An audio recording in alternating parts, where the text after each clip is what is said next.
Ladies and gentlemen, we are here today for a special installment of the AJ and King Recon Peak Fiction podcast. Today, we will be discussing that Whole Cake, Wano, Reverie, and Egghead greatness. But before we get into any of that, there's tons of other pieces of Peak that need to be discussed. And so, my good brother AJ, how are you doing on this wonderful evening today? I'm doing fantastic. Thanks for having me on again. This is something I always look forward to. I feel like we've always got new stuff to talk about, whether it be video games or anime or manga or whatever. And both of us have been experiencing a lot of that. So it's always a great chance to catch up and talk about all the great stuff we've been experiencing. Absolutely.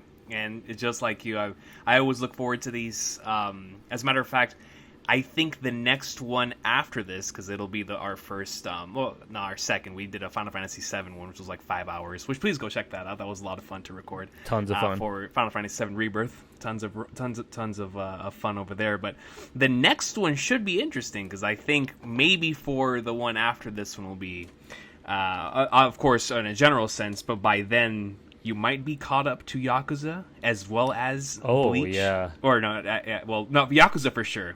I'm not sure about Bleach. But regardless, I wanted to start off today's show by talking about the greatness that just returned. Obviously, we're both fans of Monogatari. Have you had a chance to watch episode 1? I have. The new season? Yep, I saw it the day it came out. I believe that was Sunday. Yes. Yeah. Or was it Sunday? Oh, regardless, whatever day it was. Whenever it dropped. Yeah.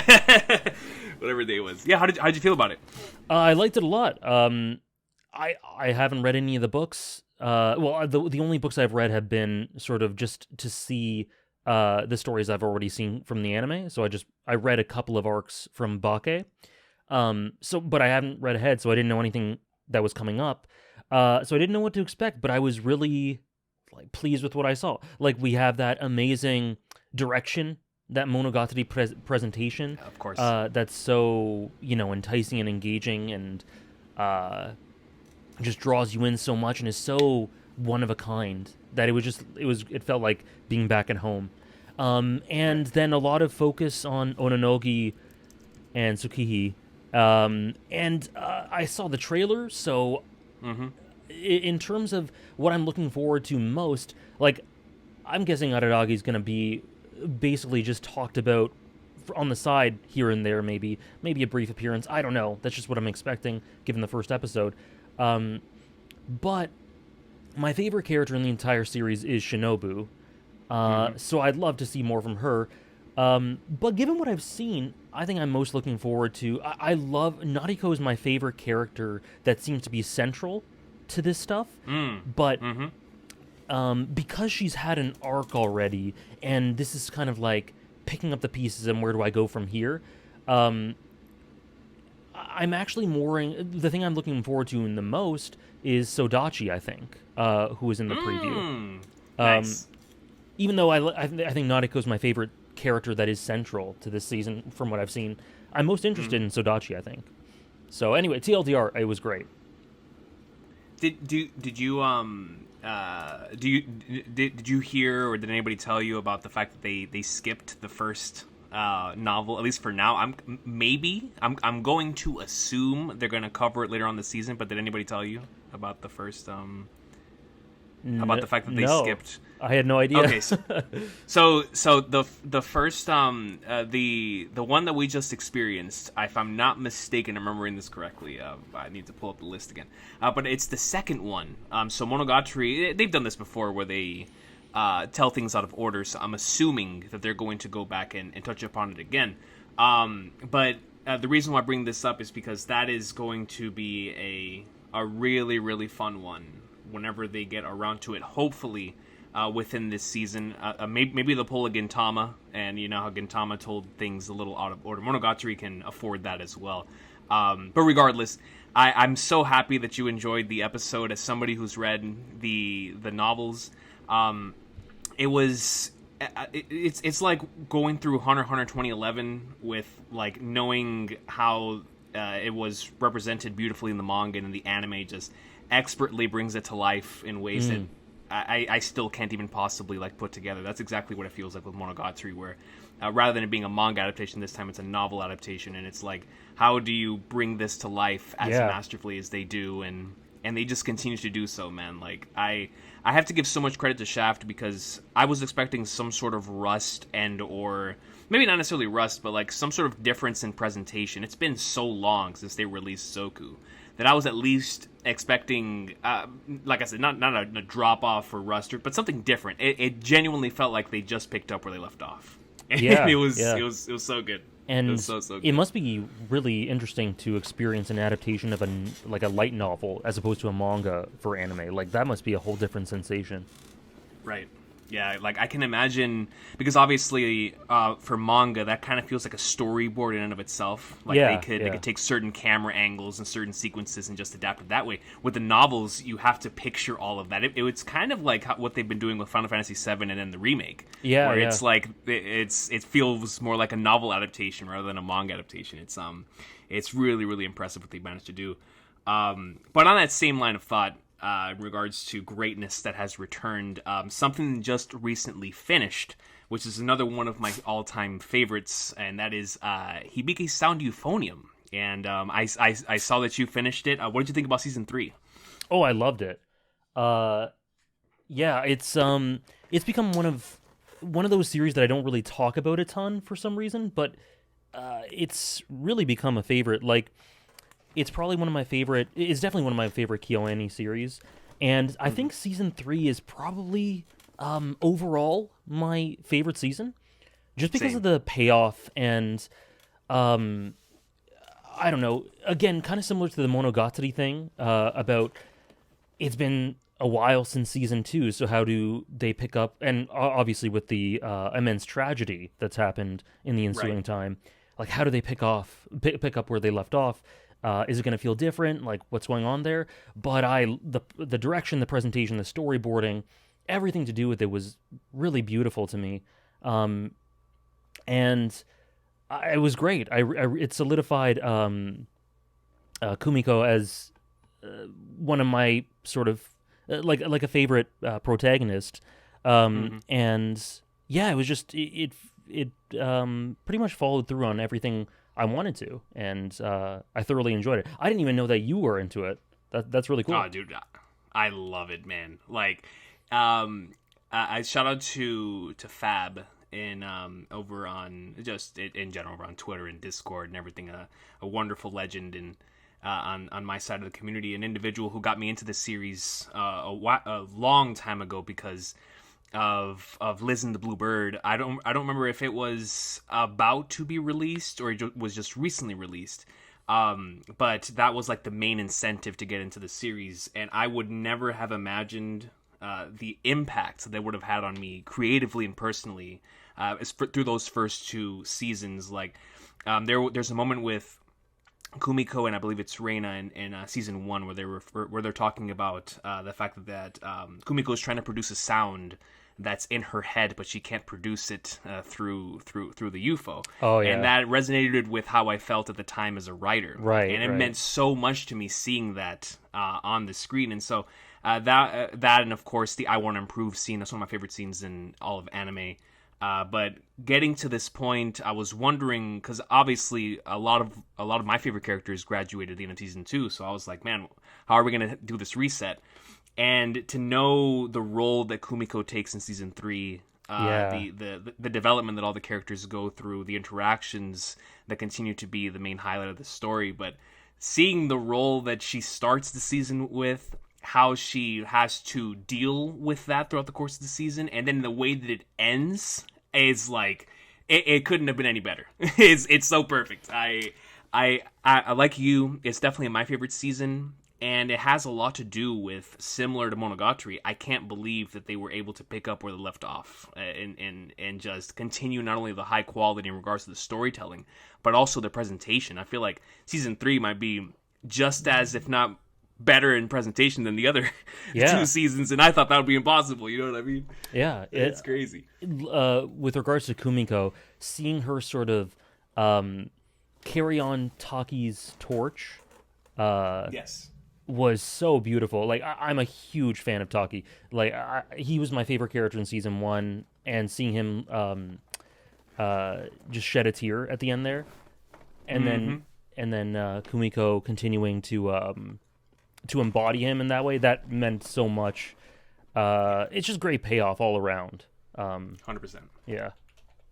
Yeah, it's like with a series like this, just like with anything else, when you're able to combine short-term and long-term payoff in a series that kind of feels episodic in the way that UFO is, when you get those moments, like you said, with Taki, and like it's so well earned when you think back to the beginning of the story. And you'll never know if the creators had it all planned out from the beginning or if they shifted around the middle of their development, but it doesn't matter because what the decisions that they came to at the end just felt like it was perfect from the very beginning, and I really appreciate what they managed to do with a very memorable set of characters, and just like what you said earlier, one of my favorite KyoAni shows for sure. That and Violet Evergarden, both solid, bold 10s in my heart, just for how much they mean to me on a personal level. I still need to experience some of their other works. I saw that this season, the director of Hyoka is working on an anime, right? If I'm not mistaken, this season? Oh, I've been out of the loop, so I'm not sure. But if that's true, I gotta get on whichever one it is if I'm not on it already, because I adore Hyoka. So I love it. Let me see. What is it called again? Because I was watching it, and when I was watching it, I was like, man, this series is really good. I wonder why nobody's talking about it. And I believe I saw people saying that it was done by the same individual who did Hyoka. So if I could find it in my Crunchyroll list, I'll bring it up once again. But it is on Crunchyroll. The first episode is done in that like black border movie-esque style, which is super, super cool. The presentation is beautiful. Where in the world is this thing? Well, speaking of Crunchyroll, I'll come back to that in a second. I'm looking at the Run with the Wind here on my on my watch list. That's another one in the future. Whenever you do that, we're gonna have fun with that. So I am currently on episode 4. Oh, you started? Yes, I started it, and I'm really, really enjoying it, bro. So when I started episode 1, I was like, okay, I think I see where this is going. After that episode, the route in which the series is taken has been so good. And I'm only 4 episodes in. But I think the coolest thing about this story is coming off of, I just recently experienced a tennis manga done by Naoki Urasawa called Happy. And that story obviously is done in a sport where it's the individuals out there by themselves, not in a team element, which I have been experiencing a lot of team-related sports. So going from team to individual was really, really cool, especially done by a master of the craft like Urasawa. So I was viewing Run with the Wind through that lens. And so when I came onto the story and started experiencing, I was like, man, there's a great focus thus far on the individual, but also on how the collective whole has to work together to achieve this purpose. There's so much greatness here. I already love Haiji so much. Oh man, I think the idea and the concept of that character reminds me so much of like my favorites when I think back to like the earliest days of watching sports anime, and like that one extremely enthusiastic character that's trying to get everyone on board onto this one goal, this one journey, this one purpose, and like just seeing that take place up to this point has been really, really satisfying. I've been enjoying it so far, dude. I appreciate you for the recommendation. Of course, and please keep me updated, because Haiji is absolutely one of my favorite sports anime characters, and just characters in general of all time. He's my favorite in the series, and Run with the Wind has one of my favorite casts in general, but he's my number one. And it's really interesting. I won't say much, but it's really interesting how they approach him. Like you're saying, the team and the collective, and then just generally what running means for each of them as they sort of grow into the idea. And then specifically with how they tackle Haiji and how he sort of either enchants them or sort of brute forces them or whatever. Because what he's doing is not like he's not a saint. What he's doing, it's Right. manipulative. It's kind of dirty, and Yep. in some cases it's kind of sweet. In others, it's like, ooh, I don't know if I'd be happy with him if he did that to me. There's blackmail, Yep. like so. Yeah. So it's really interesting how they portray that and how that develops along the way, and his relationships and the relationships between the other members and stuff. So it immediately became a part of my identity when it started airing in 2019, and has such a special place in my heart at that point in my life. So yeah, I don't tend to do blanket recommendations because you never know. If I don't know your taste, I don't know what to recommend you usually. Right. But with something like Run with the Wind, it's so widely approachable. There's something to love. There's a character to love for everyone at least, and it just deserves it. So I always try to shill it. So I'm so glad you've started it. Dude, I there was a sequence, I believe it was in episode 3, where everyone is running towards the objective. And there's a moment where Haiji stays behind. I forgot the name of the character, but it's the one who's obsessed with manga. Prince. Sorry, King. Yes. King. No, yes. Yes. Wait, the one obsessed with manga is Prince. Sorry, I mixed them up. The one who's like has an incredibly low stamina and like is yes, that is Prince. Okay. So whenever Prince and Haiji are all the way in the back.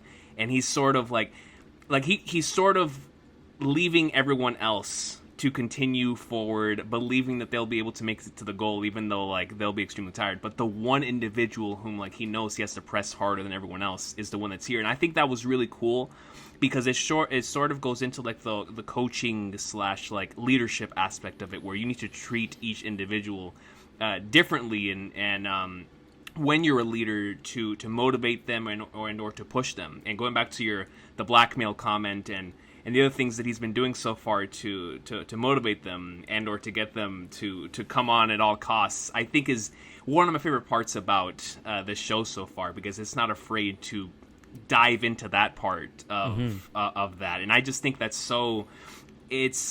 I always love whenever it's done, but when it's done in sports anime, it hits much different because it feels so real. I could totally see someone doing this in any type of thing, because it feels so grounded and that type of stuff. Yeah. There's a bit of Griffith to Haiji, obviously much more low key, but it's you belong to me.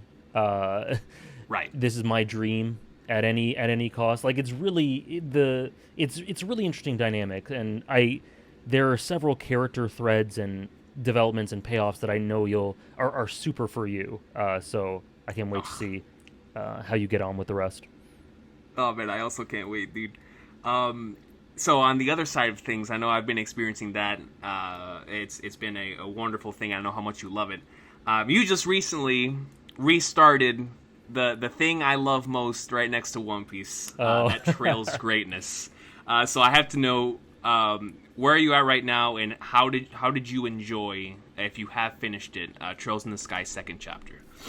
I have finished it, and I did really enjoy it.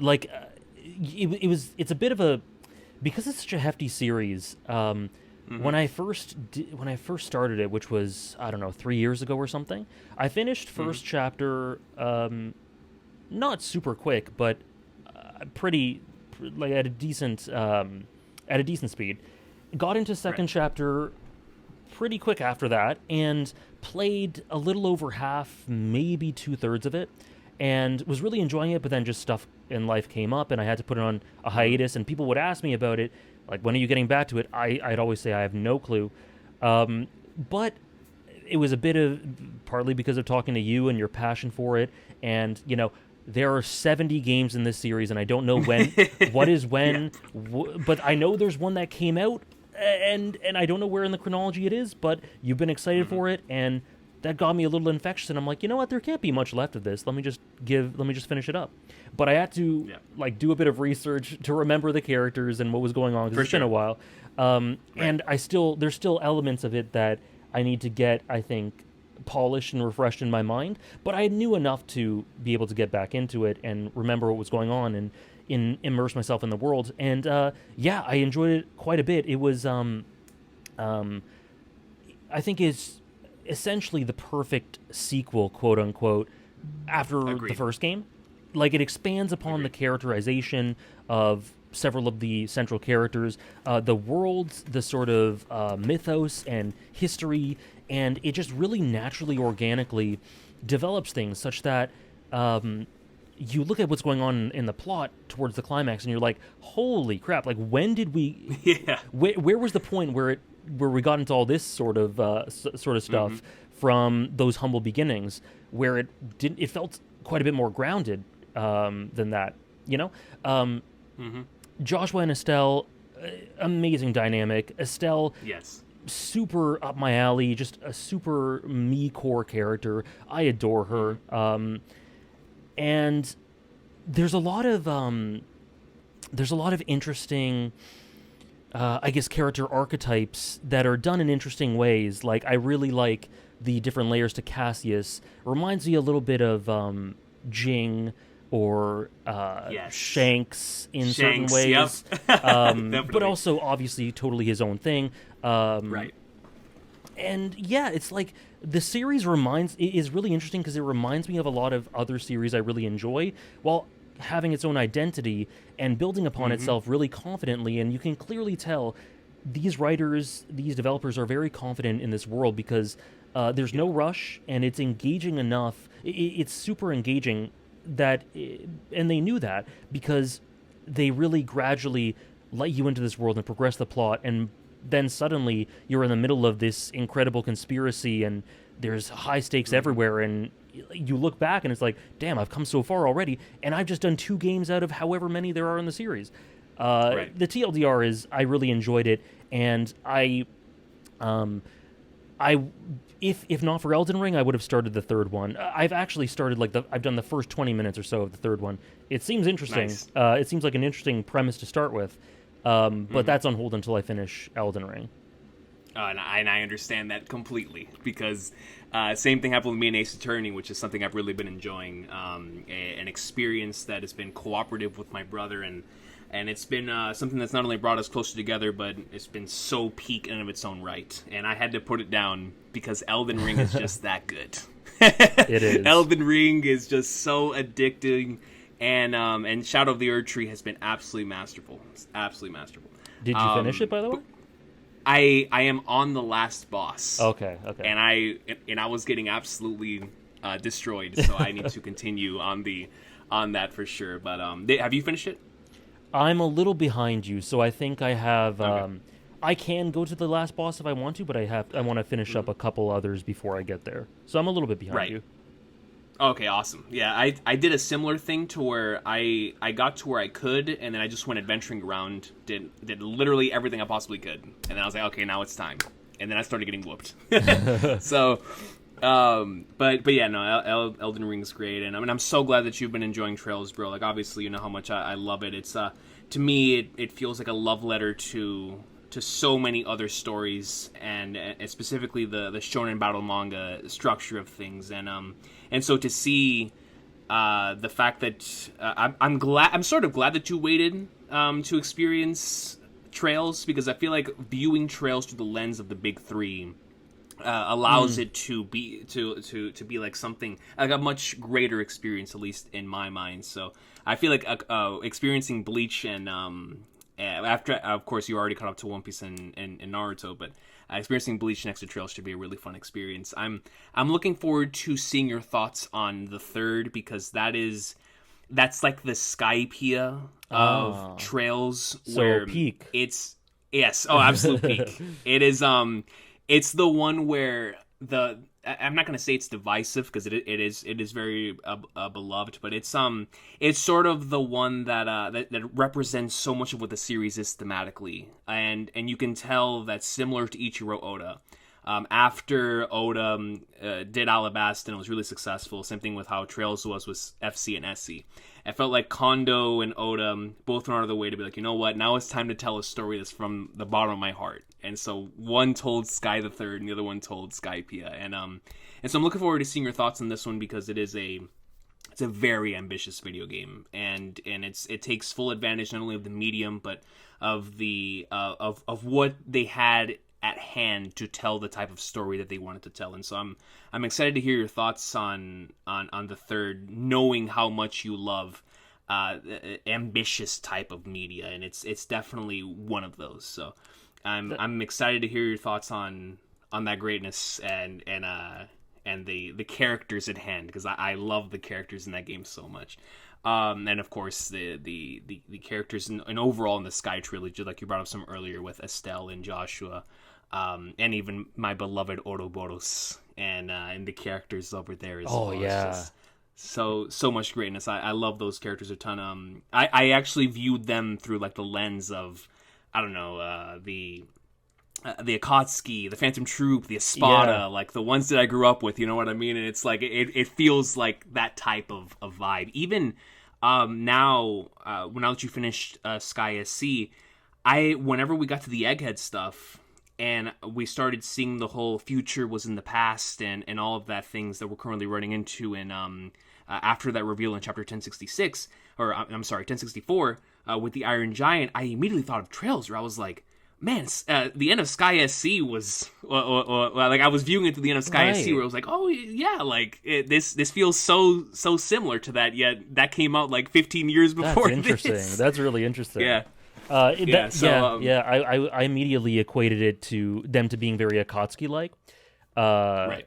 In general, just to finish this off. It's interesting because people tried to sell the way people would sell Final Fantasy XIV to me would be that it's the One Piece of video games.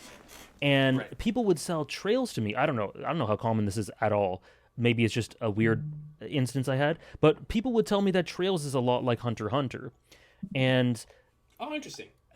I find that interesting because I disagree. I actually think that Final Fantasy XIV is very... There's obviously parallels to One Piece, and it was inspired in large part, the developers have said, by One Piece. 14 is. But I see a lot more Hunter x Hunter in 14. And I see, like, One Piece and Trails are so similar to me, stylistically. Same here. So I would switch them around. There are elements of One Piece all over Trails, and the comparison with Skypiea has me so excited for the third game. Man, now I guess I got to get cracking on Elden Ring more. No, for sure. And on that same thing, before we get off the subject of video games, I saw you just finish something that's been on my radar for a long time. I started it when it released, and even though I was really enjoying it, I forgot what. I think I was in the middle of the. I don't remember what it was. That was the end of 2020. So I had just gotten the opportunity to play the new Trails game that had come out after Cold Steel 4 in its Japanese release, and I was like, oh man, I have to put this other game down even though I'm really enjoying it. And so that game is Cyberpunk 2077. Oh man. I have not gone back to it in over 4 years, and it's been calling my name. I've had it. It's been something that, even like I said, even though I really enjoyed, similar to how it was with you in Sky FC and Sky SC, it just took a while for me to come back to it because of so many other peak experiences that I've had since then. But I have to ask, because I saw that you finished it, and I saw that you really enjoyed it. How was that experience for you, my brother? It was... this year I've been really lucky to experience a bunch of peak, and we're only in July. But that was one of the highlights for sure. Like, in a year where I caught up to One Piece, finished Naruto, been through tons of Bleach peak, Yakuza peak, just so much amazing stuff. That's right up there with one of the best experiences I've had this year and just in general. It's one of my favorite video games. Now, if you played it a few years ago, there's obviously the infamous bugs and glitches and all that that happened with the release. And I played it back then as well. And The thing with that, though, was I couldn't really pay attention to the story because my game was so broken. Like, I couldn't get into the flow, I couldn't get immersed. I honestly couldn't remember much of the plot at all. So when I replayed it a few months ago, or started replaying it a few months ago, it was like a blank slate. And honestly, it was so riveting. It came at the perfect time for me for that type of story. It is one of the most rich video game worlds, specifically through the way it tells its story through its side quests and main quests, more so than, I guess, just like talking to NPCs. It's that sort of vibe rather than NPCs with tons of dialogue that you just find on the street. But the subtextual stuff and the thematics and how it all merges together, it's one of the most thematically cohesive settings I've ever seen. And there are still a couple of bugs that were a bit unfortunate, but nothing really too big. And you add on to it the performance issues, which are mostly gone, and you add on to it the Phantom Liberty expansion, which is in the conversation for my favorite expansion of all time in anything. Wow. It is. I actually think it's a step up, heads and not heads and shoulders above, but I think it's a step up on the main game. And as a self-contained narrative, it is such an unbelievable achievement. I have been thinking about it since I finished it. It's hard to get it out of my head. I just, I'd go to the gym and listen to the soundtrack for Cyberpunk, and literally on the elliptical or something, I write a script while I'm working out because it's just... That's how you know it's real. Yeah. That's how you know it's real. It's crazy, man. And I think you'd really engage with the characters and ideas a lot. Like, whenever you want to get back into it, if you already really enjoyed it, it's the tip of the iceberg. It's improved upon in the base game for obvious reasons. They polished it, but Phantom Liberty as well.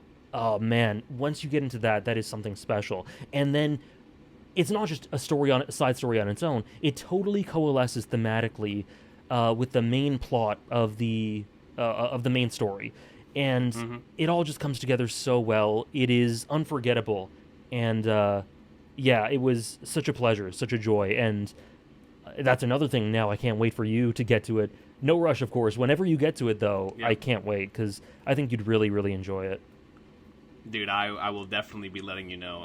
After I finished Edge Runners, when that released, I was like, I had such like a big kick for the game, and I just didn't get to it again. And so now that we're hitting a little bit of free space that I'm currently trying to catch up on a lot of the stuff that I really wanted to experience. And now slash 2025 is going to be so packed, but whenever the opportunity comes, I can't wait to experience both that and obviously Final Fantasy XIV for what you brought up earlier, even though I already started that one. But in regards to Cyberpunk, it's like obviously I'm already a huge fan of stuff like FF7 and Blade Runner and things that came beforehand, but whenever CD Projekt Red announced that they were making a game taking place in a cyberpunk world, I was just so excited for it. And so to be able to get back into that now after having experienced a few different cyberpunk novels since then, and being able to get back into that world and also have a DLC expansion with a world that I'm already so attached to thanks to the anime as well, it's like, man, I can't wait to hop back into it. And you talking about Phantom Liberty, I've been thinking a lot about great DLCs lately because of how good Shadow of the Erdtree has been, and to know that there's another one on the horizon with Cyberpunk is super exciting. I cannot wait. Cannot wait for that. Yeah, you take Edge Runners, the main story of Cyberpunk, along with the primary side quests and stuff, and Phantom Liberty together, and you just view it as this cohesive experience and work. It is just unbelievable. Like, I can, while I was playing through it, having watched Edge Runners really helped as well, because I think the themes and the characters and everything, the experience of Edge Runners really helps elevate it too. And there are certain things that really reflect Edge Runners in a bunch of ways. Like, I would be running through the streets of Night City and just randomly think about David Martinez because, oh man, but yeah, he's him. he's him. So yeah, if I'm even more confident than I was a couple minutes ago with you saying that.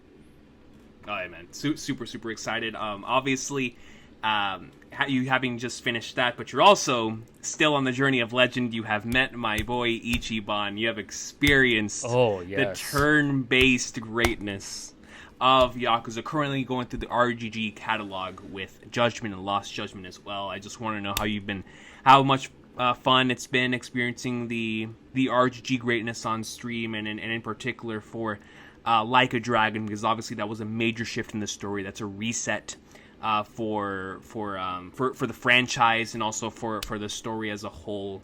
Just how did you feel about that once you got back into it, and the other RGG greatness that awaited you as well?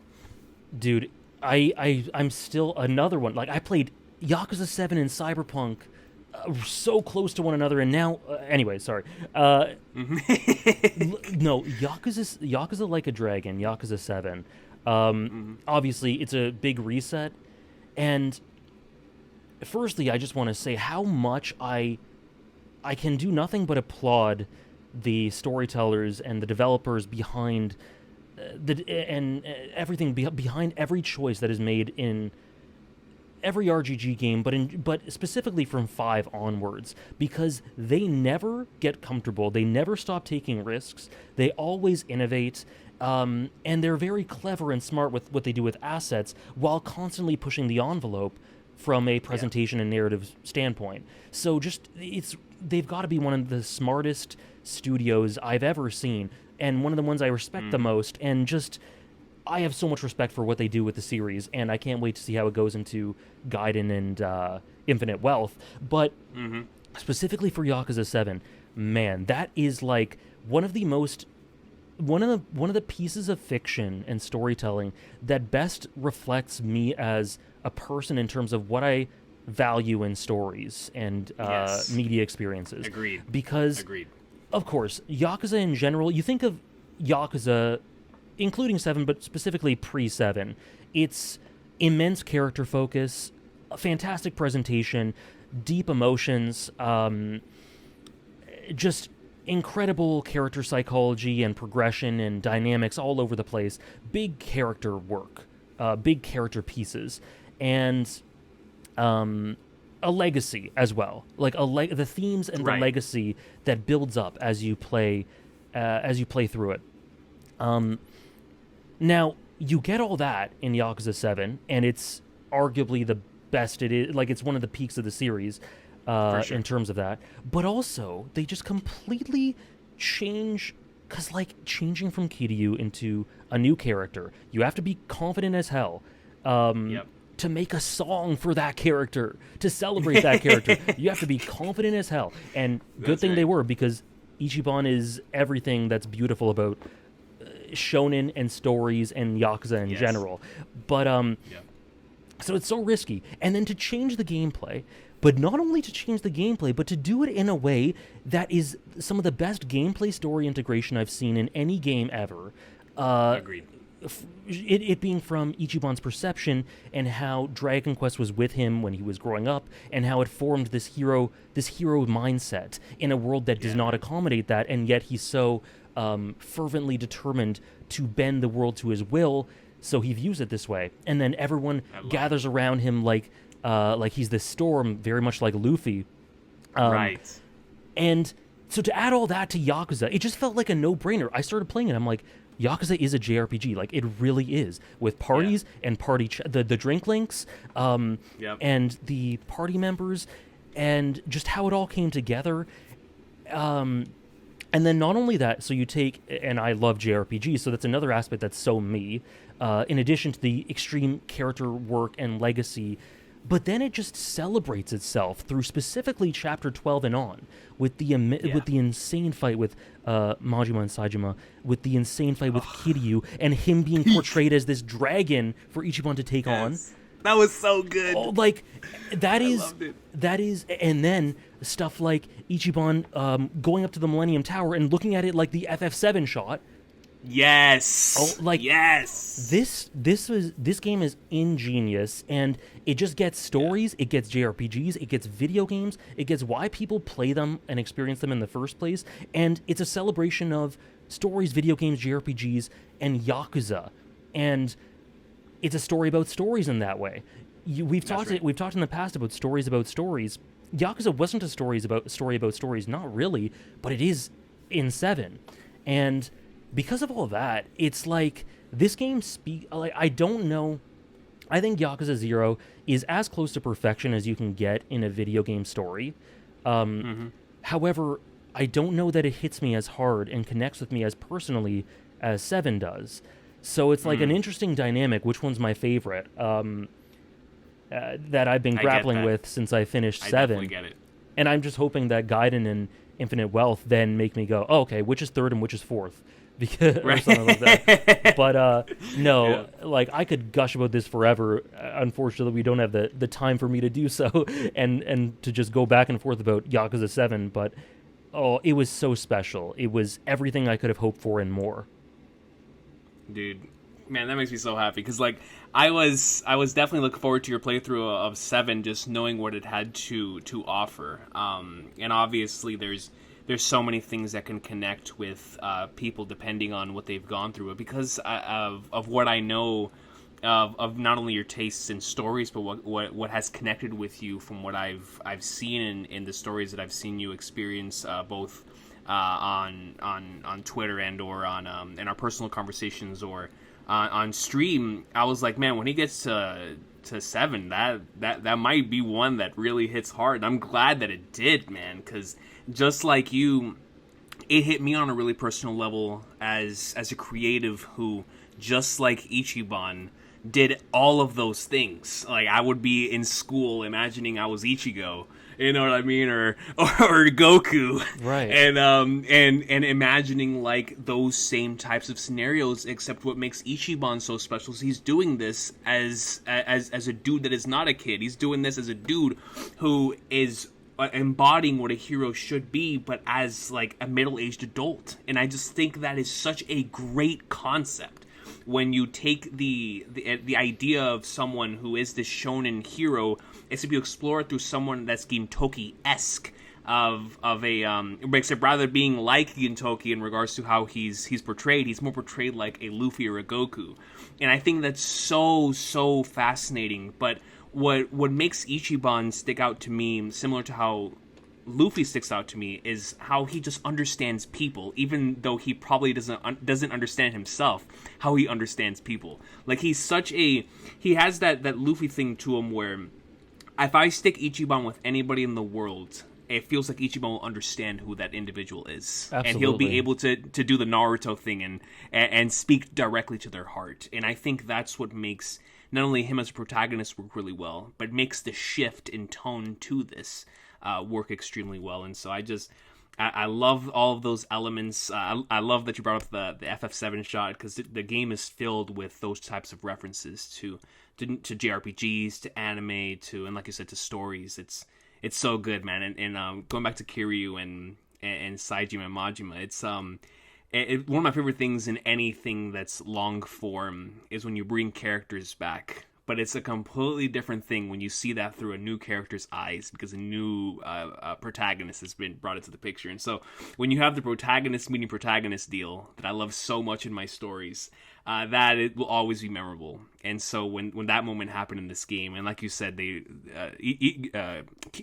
looked like Kaido, I was like, oh my god, Unreal. This is what I'm talking about. You have Luffy versus Kaido in my Yakuza. This is beautiful.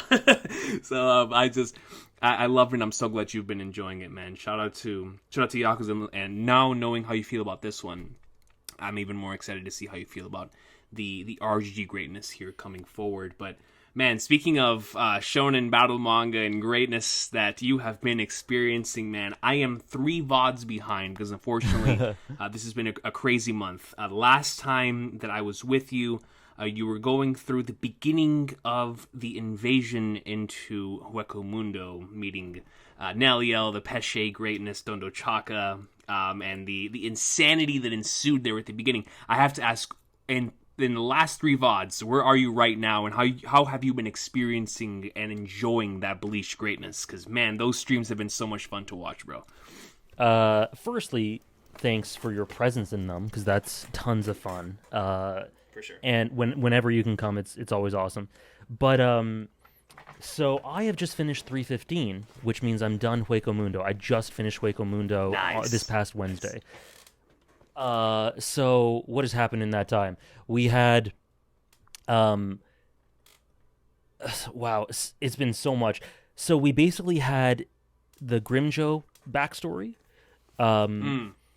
We've had, which honestly, that is one of the most impressive pieces of character work in the series so far, and it immediately made Grimjo a favorite. I loved him before that backstory, but the sort of all the dynamics at play with his animalistic need to consistently aspire and be more, and how he ended up as this king, and how that integrates with the Hollow's plight, and this sort of resignation in his eyes when he sees that Ichigo is going to defeat him.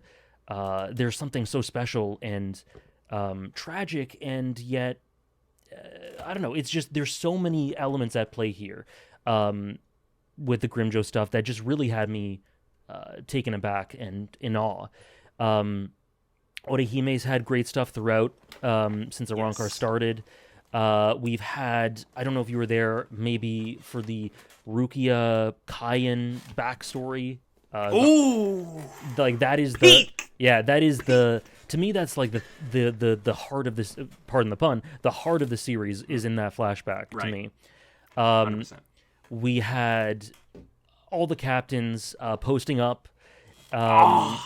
Greatness! And people being interestingly scared of Unohana, which I've got my eye on her. I don't know what's going on with her character, but she's really interesting. Byakuya, which is a fight that kind of went a little bit by the wayside and could be sort of dismissed in favor of the bigger, flashier fights. But him and Zomari, it was a fantastic fight for showing how far he's come in his character arc, and Zomari being an embodiment of what he kind of shuffled off and moved past in Soul Society through personifying absolute dominion and control that Byakuya felt bound to in Soul Society, that he was able to break through in large part thanks to Ichigo. And to see how easily he's able to dismiss that is a great showing of his arc and his progression, while also building the world, building the dynamics of the Hollows and the Arrancars, and just further emphasizing, again, their plight. So I really love that. And then we had Kenpachi and Neutra, which was my God. I didn't realize Neutra was built like that, man. Neutra is incredible. Incredible. The dynamic with him and Nell in the flashbacks, and beautiful. All the conflict and how he reflects Aizen, and that entire fight. The visuals associated with his release and just the back and forth, like that's one of the best fights in the series as far as I'm concerned. For sure. So yeah, and then that's where we ended. And so Aizen just said he's gonna go destroy Karakura. Oh man. Ukiura is waiting for Ichigo, so Ukiura's been awesome so far, but he's kind of taken a backseat for Grimjo. Grimjo's been more of the star, right? And then I guess Neutra as well. But now I think it's his time, and I'm also really interested in Stark, who's been kind of skulking in the back a little bit, and I'm interested in what's going on with him. But yeah, they're attacking this double Karakura, and a bunch of captains are waiting for them, and Ichigo is going to try to save Orihime, but Ulquiorra is there, so that's where we're at, and it's all unbelievable. It's unbelievable stuff, dude. See, like that's been like the one thing in the past couple of weeks where I'm like, man, if I could just get like a couple hours, I want to be there for that greatness, because man, obviously I love the entire story. I really, really do. But that particular that entire saga that you're currently in means so much to me on a personal level, as I've already talked to you before about. It's just it's one of the most important pieces of formative media that I experienced, and so anytime I get the opportunity to go through it again, it's always a good time. But seeing someone go through it again, and I really appreciate your perspective, obviously, and bringing all of the incredible pieces of analysis for so many of these characters. So I'm looking forward to seeing how you felt about a lot of that stuff and how you guys dissected it. All love to your mods, by the way. I know I brought that up multiple times in chat, but your mods are incredible. They're unreal on the Bleach greatness, man. They are unreal. They are. Unreal. I'm super lucky. Yeah, man. They're the reason I'm able to do anything at all. So much love to them. Also, sorry, I mentioned a bunch of highlights. I also forgot to mention arguably the most disturbing and messed up thing I've ever seen anyone go through in fiction, which was Mayuri's hundreds of years torture for Zael. Man. That is arguably the most disturbing, messed up thing I've ever seen in any story. Like, if you really think about that, that is so horrifying. It's horrifying beyond words what Mayuri did there. So that happened as well. It's like someone taking the Tsukiyomi thing that happens in Naruto, except you amplify that by like 100, or maybe a million. It's like, man, Mayuri, what a crazy bastard. Yep. What a crazy bastard. But man, just on that same line of thought, going back to what something you were talking about earlier with Noitora, I have so much love for that character because when Bleach came back from there was a filler arc in between Ichigo versus Grimmjow's finale and it returning back with the Neliel reveal. There was around like a 30 episode filler because they really wanted to go ham on those episodes, and they did. Whenever you get the opportunity to watch those are a lot of fun. The episodes that you just finished experiencing in the manga. So they took a break. They went from the 4x3 to HD in that time period. And so that was a big time on Adult Swim when Bleach was coming back and delivering on greatness. But Noitora sticks out to me because I rewatched those episodes so many times, in particular with him and Nell and him and Kenpachi, that he's always stuck out to me as one of those like really fun characters that Kubo created, because not only is he just a great foil to Kenpachi and a fantastic part in that Nell backstory, but I love his design. I love the idea behind the character. I whenever he's first shown quote unquote officially in action after the Chad battle, I was like, all right, I kind of rock with this dude. I'm not sure what he's going to bring to the story, but it's kind of insane how immediately Kubo shifts from one of the most important characters in the story to that point in Grimmjow into a character that commands the screen in the way that Noitora does, to the point to where you need to bring someone like Kenpachi into the battle to take care of him. It's just he was built up so well. The Nell stuff, obviously, Nell, Donochaka, and Peixe are three of the characters that mean so much to me in the series because they're just so One Piece core. But Nell in particular, the idea of memories is something that means so much to me when it's explored right in any type of media. And so when you see what those two characters did for Nell while she did not remember any of that stuff, and then seeing how she was in the past and stuff of that nature, it hits home. And I've always loved her character for that, and the relationship with Noitora, the relationship with the other two characters. But in particular, it's the way that gets payoff and resolved after the Noitora and Kenpachi battle that I always look back to and be like, man, Kubo really knows what he's doing. And it's such a great a section of the story, that entire battle when the captains come in. There's a really memorable sequence in the Byakuya Zomari battle where I'm trying to remember exactly where the anime does it. Well, I'm not going to bring it up because it's an anime thing. But the anime episode that does that fight was the only episode in Bleach up until that point that was rated TVMA. And I always wondered why that was the case, and it's because of the way that Zomari moves. You know how like Zomari moves and like sort of like breaks his neck, or like does like the I see the little like so those things they rated the episode to that because they were like, man, this might be disturbing to an audience, like the fact that Zomari moves in this type of way. And so I just found it fascinating because a couple episodes later you have the like you said, the most disturbing thing that anyone could ever experience, and I think that got like a TV-14 rating in the Wow. Mayuri Xylopero stuff. So it's like, yeah, we're this guy is breaking his neck while he moves, so we're gonna give him a TVMA rating, but not Mayuri, not Mayuri. But yeah, no, absolute greatness there. I'm so glad that you're enjoying the journey, and there's so much greatness to come. That I can't wait to come back here again and discuss the Bleach greatness with you, bro. It's been quite a journey. I have to ask. I know that you usually say this at the beginning of your streams, and I also, by the way, I really appreciate your love for Orihime because I absolutely love her character as well.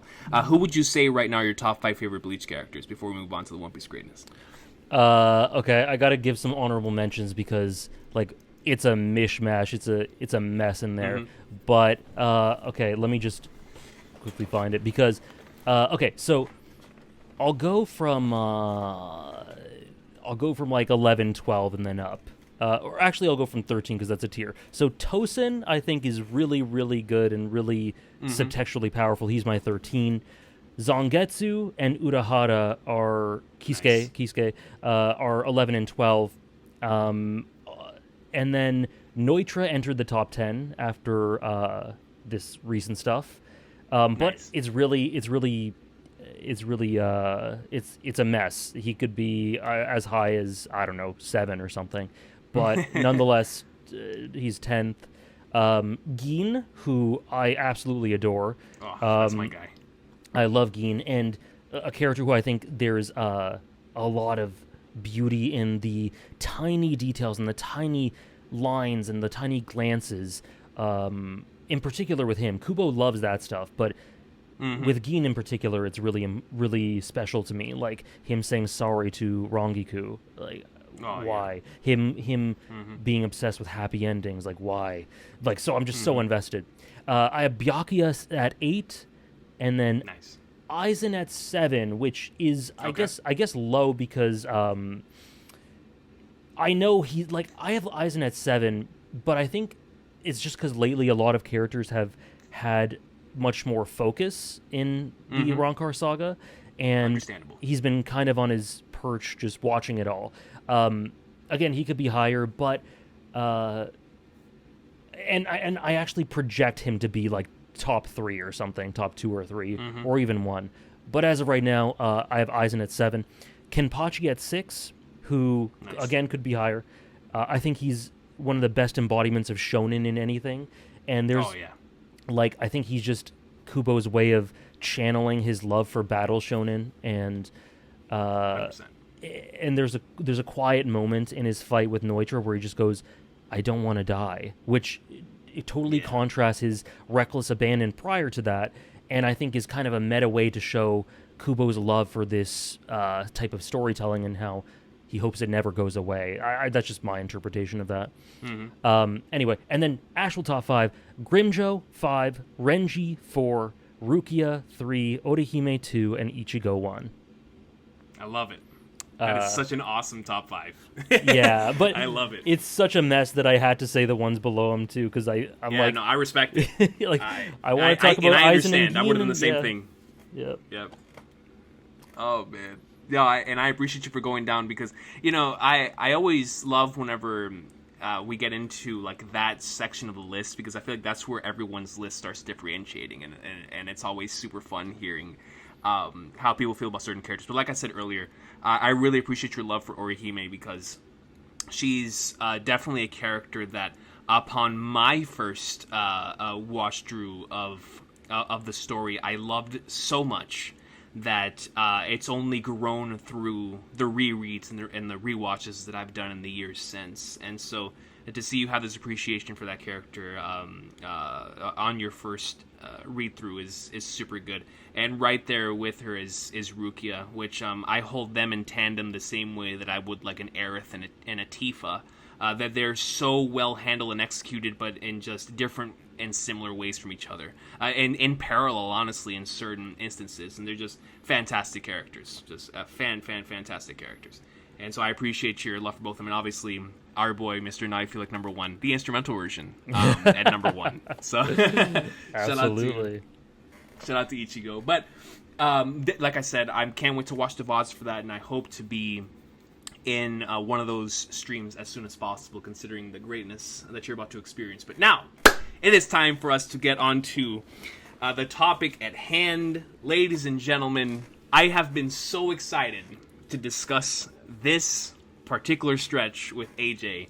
From the moment that we finished the last discussion, which I believe ended at Zoe, up until this point, there's been so much greatness that you have experienced from the 800s and onward. We are currently sitting at chapter 1120 that officially releases on Viz on Sunday, and so I'm very, very excited, of course, to see how you feel about that greatness coming in your next stream. But in regards to what you've experienced so far, man, I just want to know overall thoughts.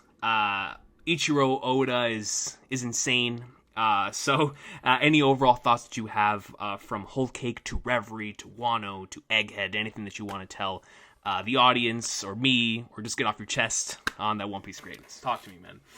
I think the best way to the best way to sum it up would be that my favorite moment in the series has occurred from this stretch. My favorite arc, and just my favorite, just generally the moment. I'll just put it this way: I said this at the beginning of Wano, and it's been eclipsed, and it matters even more now. This is the most excited I've ever been for the future of the story, and it's the most invested I've ever been, and that's saying something because I was invested from chapter 1. Right. But I think we're in an amazing spot with so many hooks going forward, so many mysteries, so many great character arcs to be paid off, so many things to speculate about, and I don't think there's a better time to catch up. Like it felt sort of fated my read-through to be catching up at this moment because in these recent chapters it just goes throughout all the places we've been as Vegapunk's speech just echoes throughout the world. So that felt really poetic. But just in general, Whole Cake Island, into the Reverie, into Wano, into Egghead, those are four, well, it depends on if you consider Reverie an arc, but either way, those are my favorite. Those are some of my favorite arcs in the entire series, and some of the highest peaks in the entire series, and so many things I've been waiting for hundreds and hundreds of chapters in many different ways, and it's just it's everything I could have wished for. And again, Oda stays Oda. You know, the variability from arc to arc. Whole Cake Island is entirely different from Zoe and Dressrosa before it, entirely different from Wano after it, and then I think Wano and Egghead actually have a really interesting thematic tandem. Agreed. Because, well, in a bunch of ways, but Wano is the ultimate distillation of freedom and dreams, and I think it's the spiritual successor to Skypiea, but it's just everything you think of right off the bat when you think of One Piece messages or themes, it's Wano. Yes. That's Wano. But Egghead's really interesting because it offers sort of a counterpoint to that. In Egghead, you get a lot of interesting tonal and thematic balancers as a sort of answer to Wano, in a way I think is similar to sort of Yakuza 5 and Yakuza 6, or Megalobox Season 1 and 2. In that Wano is about the beauty of unbridled dreams, but Egghead is a little bit of a cautionary tale about what happens when you dream but don't keep your feet on the ground and don't understand the long-reaching consequences of certain things that you can put in motion, specifically through Vegapunk. And what a lot of his research has led to through what was at heart very good intent has then cascaded into immense pain all over the place for so many. And it wasn't his intent, but that's what happens when you dream extremely hard and don't really have a full scope of the ramifications of that. So I think it's important. It's something that's very intelligent and clever for Oda to put as a huge theme of Egghead. And it works in beautiful tandem with Wano, and I think strengthens both. And then Whole Cake, I think, and Dressrosa have a really interesting tandem as well. Obviously, we're going to get more into what happens in each arc, but just generally, stuff happened. Every Straw Hat shines throughout this stretch. So many new characters shine. I've met another of my new favorite characters in the series through Kaido in Wano. That's my guy. Hey, by the way, I appreciate your video so much on Kaido, man. That was great stuff. Thank you. Great stuff. It was a joy to put that together because I mean, with very subtextual characters like Kaido, you're always going to get people that say if you think that this is one of the best characters in One Piece or one of your favorite shonen antagonists, you're overthinking it. Oda didn't mean to write that. You're just seeing things where there's nothing, there's no intent. There's always going to be disrespectful stuff like that, and I mean disrespectful to the writer, not to me. That's just how it's going to be. But I'm so glad that Oda wrote a character like Kaido. He's very Crollo in his structure and the subtext, and kind of Oda-like as well. Kubo. Very Kubo-like in a lot of the subtext. And there's no character like that in all of One Piece, specifically from post-time skip.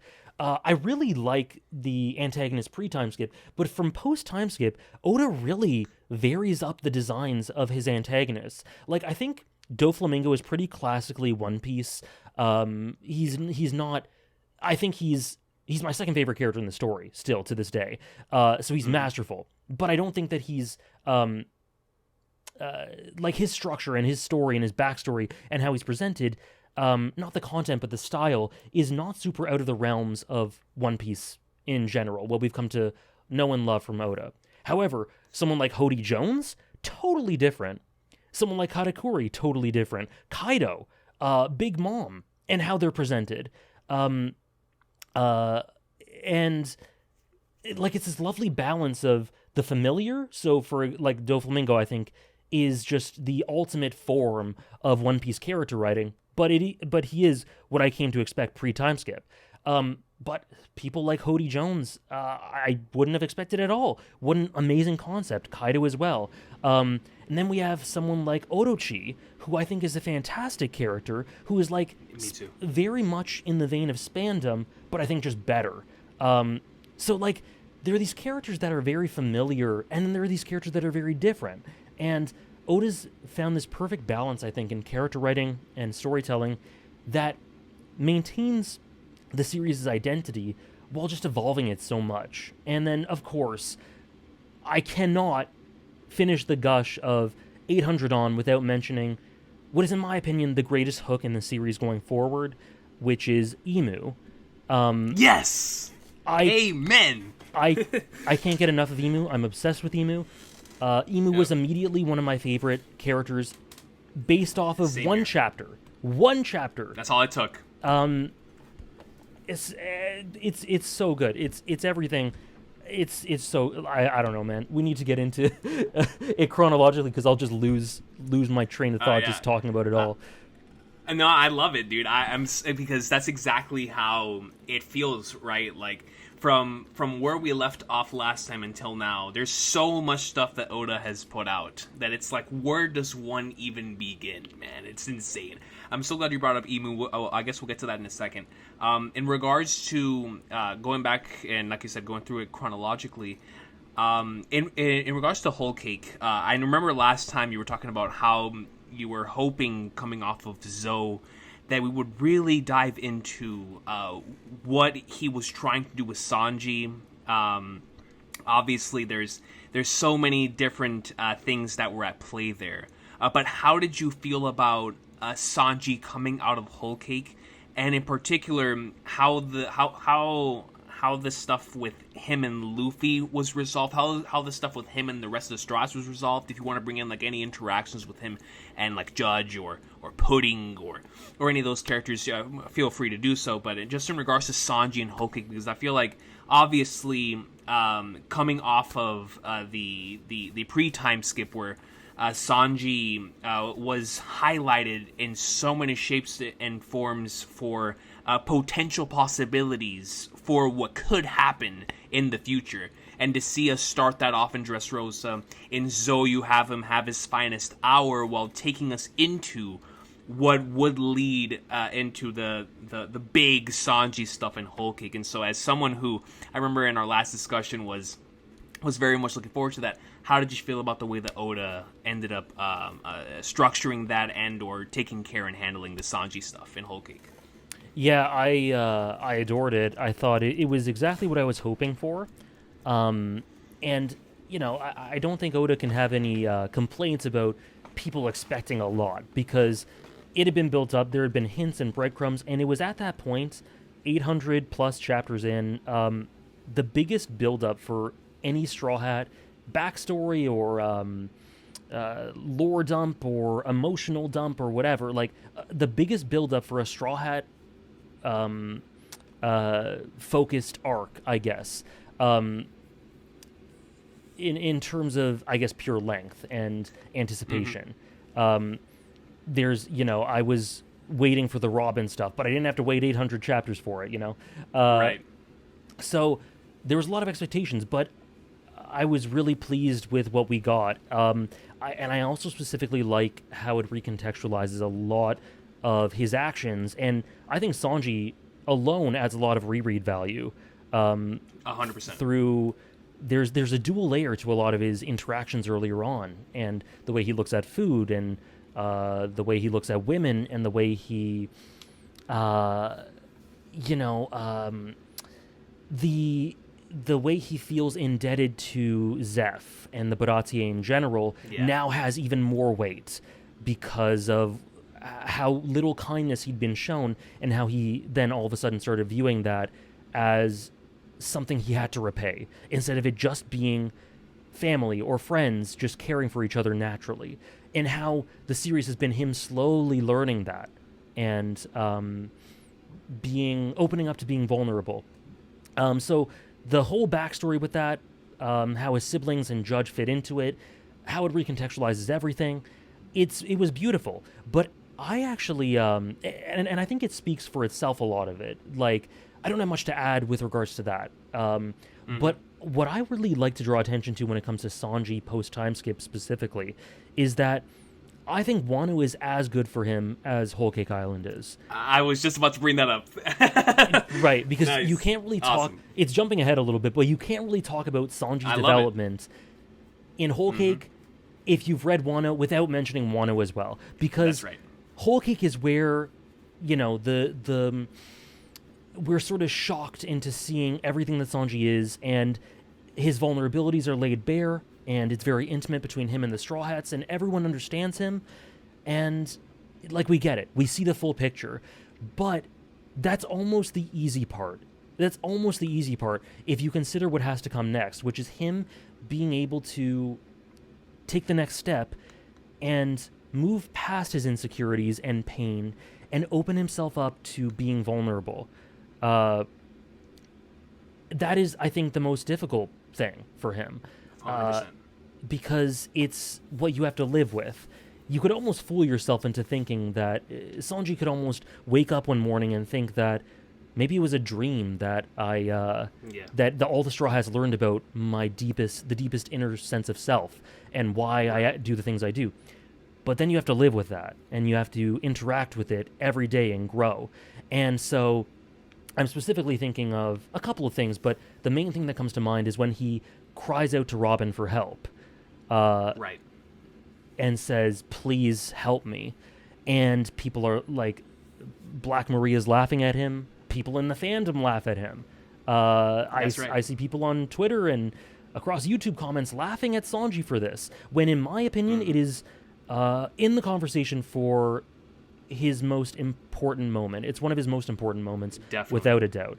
And Robin 100%. is so beautiful there. Also, there's some great stuff for Robin in embodying and in being empowered by the demon moniker, very similar to Nami and Chopper. That's a whole other thing. Yeah. But I wish you could see the smile on my face right now. this is some of my favorite stuff in the whole story.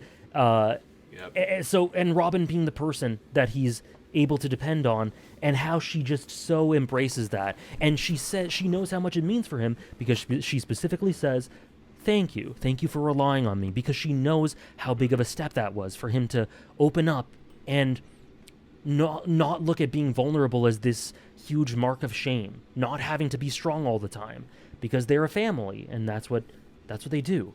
And that is something she learned from them, right? She learned it from the Straw Hats, right, and partly from Sanji, exactly. and she reflects it back to him. And it's just, so it's so incredibly beautiful. And that's why I think Baratie is my favorite Sanji arc, just because it introduces everything for him, and is so efficient and rich and powerful. Whole Cake Island and Wano are really close on its heels, and those are my top 3 arcs for Sanji. But I honestly have trouble deciding between Wano and Whole Cake, because I really think Wano is as important. I agree. I that's why I was going to lead into that, because I remember when Chapter 1031 came out with Sanji crushing the raid suit can. Yes, yeah. And that for me was like, oh my gosh, this is like peak Sanji right now, man. And when they have you watched the episodes for those chapters? Like yes, I watched the Sanji Queen and the Zoro King. God. Bro, both of those in the anime are like that's the best, man. That's like when I think about my favorite One Piece episodes, those are without question in my top 10. Those are so good. Yeah, so unbelievable. Good, man. They're just fantastic. Not just because of the animation and presentation, obviously, but the stuff they add from an anime only perspective for both of those characters, it's so good. Especially on Sanji's half with like the mask breaking and him looking at Zeph and the strides show up. It's such a great episode. I love that episode. Yes. And sorry, just really quickly. Oh, no, go ahead, please. Just really quickly, in the fight with Queen, I don't remember the exact specifics of mechanics of what's going on there, but there's something going on with the battle mechanics and what Queen is facing Sanji with. He has to literally overcome the trauma of his past in fighting him. Yes. Yes. Forgive me for not remembering exactly what was going on, but like he was fighting a representation of his siblings and the hurdles shown to him throughout his childhood, and he had to surpass it, and he did. Yep. He absolutely did. And his whole thing with Luffy, if I give in to this, like when he thinks that he's transforming, right? He thinks that he's transforming into something that is totally against his principles. With Sanji, he has these ironclad principles that he will adhere to, and he'd rather die than cede to them. Right. And so he's reflecting, and he's going, am I changing into this thing that I don't want to be? And he thinks to Luffy and goes, I could be way more useful to you if I was stronger and gave into this. But I'm going to cast that off, and I'm going to reject that because I wouldn't be Sanji if I did. And the thing with that is that Sanji obviously can't see it because he's swirling in a bunch of self-condemnation and self-actualization eventually, and he can't really think about Luffy's perspective a ton in this moment. But Luffy would absolutely agree with him. He wouldn't want, the strongest character in the universe. He wants Sanji. Exactly. And there's this lovely moment where he calls Zoro and he's like, if I want you to kill me if you think I'm transforming into this thing. And I get the big feeling that Zoro thought that he was just catastrophizing, and I don't think that he thought that was going to happen. But even though, in spite of that, he goes, yeah, okay. But make sure you stay alive so it doesn't come to that. So good. So yeah, so good. Sanji specifically, Whole Cake Island and Wano, unbelievable. Yeah, it's crazy, right? Because Sanji, obviously, I've always loved him as a character, but coming off of Zou, Whole Cake, and Wano, it's like, man, what a great character. Like, Oda really knew what he was doing with this guy. And I'm so happy that he did. One more thing before we go on to Reverie and Emu. How did you feel about pudding? I don't know if you know this. I'm like the resident pudding fanboy of the community. Oh yeah? I'm a massive fan of the way that character was written in Whole Cake Island. I remember while reading the arc weekly, that was my favorite element of the arc, because not only did it have like an air of both predictability and unpredictability in the best ways possible, but I just genuinely feel like Pudding has some of my favorite interactions with the characters, all of the characters as well, and especially now with the Chapter 1064 context with the Aokiji and Lafitte, or I'm sorry, not Lafitte, flipping what's this? I think it was. Regardless, whenever she's captured by the Blackbeard Pirates and she has the conversation declaring Big Mom and stuff of that nature in Chapter 1064, it was such a beautiful moment. And so tying this back to Whole Cake, I'm just such a massive fan of what Oda did with that character. And when I saw the final episode of the anime for Whole Cake, that has that legendary scene from chapter 902 with the goodbye, it just further solidified that I just really love that character. So I don't think I've heard your thoughts on Pudding, so I'm looking forward to seeing how you feel about that character. Yeah, I think Pudding's great. I think she's a really essential part of the arc. I don't think Whole Cake functions at all without her, just from a mechanical perspective. Sanji, we don't get the Sanji stuff without what she does. We don't get a big part of the themes without her. Yep. But just in general, yeah, her interactions were fantastic. The way that it plays around with your expectations, I found really engaging. And the way her little journey within the arc concludes is really interesting, because there aren't many characters in One Piece that I can think of that are not antagonists, because she starts off as one. I don't think she ends as one. Pudding's not an antagonist to me. That whose story ends kind of tragic, you know? Right. I can't, off the top of my head, I can't think of any that have a really negative ending that are not antagonists. And so it's very curious, and she does this immense sacrifice by what she does with Sanji's memories. And the presentation of that is beautiful, by the way. Absolutely incredible. And I think it really helped end the arc on a really interesting, conflicting note, because it's obviously very uplifting to have Sanji go through what he does and then go back with the Straw Hats, and obviously there's the Wano stuff to come, but he looks like he's going to embrace them fully going forward and develop from there. It's great for Sanji. It's very positive. Even Katakuri, who is one of my favorite characters in the whole story, ends, I think, with a ray of light through him and Brulee's relationship.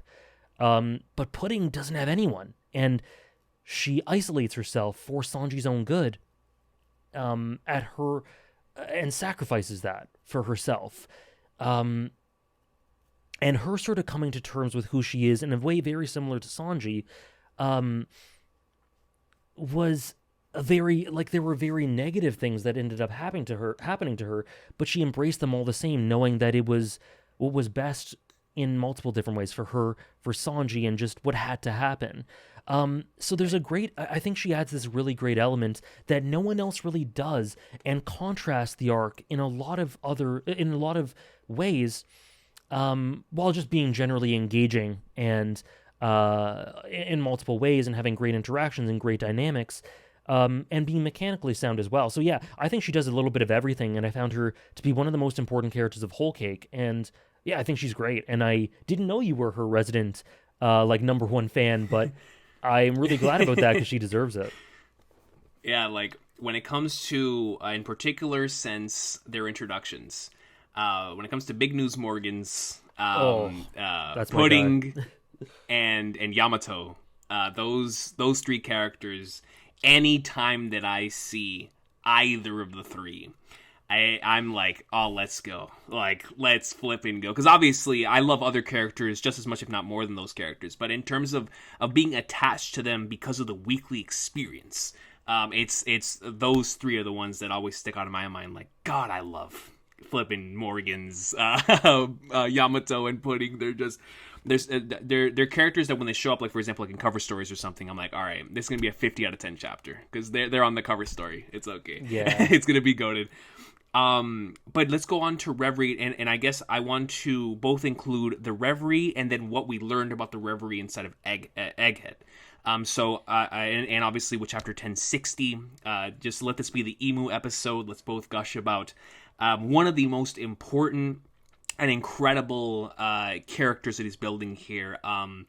Instant Messenger Sama, as I call this individual, is so fascinating because obviously I remember when Chapter 906 came out with the giant straw hat under the Marijo, and you see this silhouetted figure who's looking at this, and we were all like, who in the flying flannels is this? And we figure out that they're sitting on the empty throne in one of the most impressive, in a story filled with phenomenal character introductions. I still feel like it's Emu, Blackbeard, and Kaido that have my personal top 3 character introductions.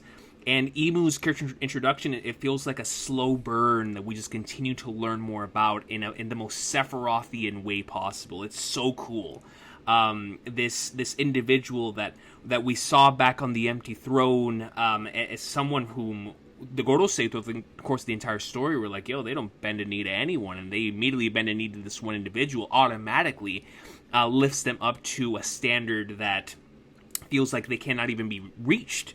Then we get to chapter 1060, and we see the Lucia incident at the hands of this individual, and it's like, oh my god, not only do they have the political presence of being the top of the world, they also have the power to back that up, and it's like, oh, inject it. And it's so good because of the butterfly imagery that you can tell this individual sort of, like, commands life and death. And then we go into the Cobra stuff in Egghead, and it's like, you know so much. You've been around for so long. You're finally speaking. This is the best stuff ever.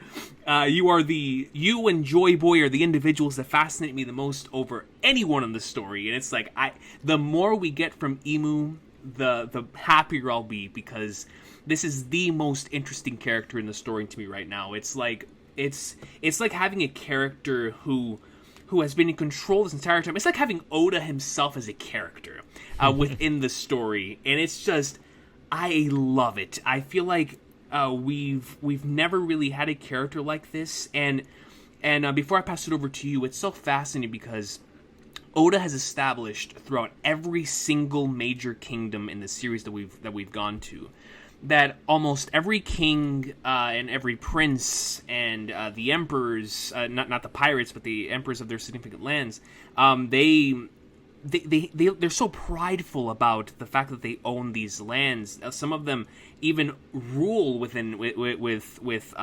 so much authority because they either had a backstory that led them to be that way, or they just were born that way and wanted to command and have these all these individuals under them that they can subjugate and represent that visually so that everyone in the world can see.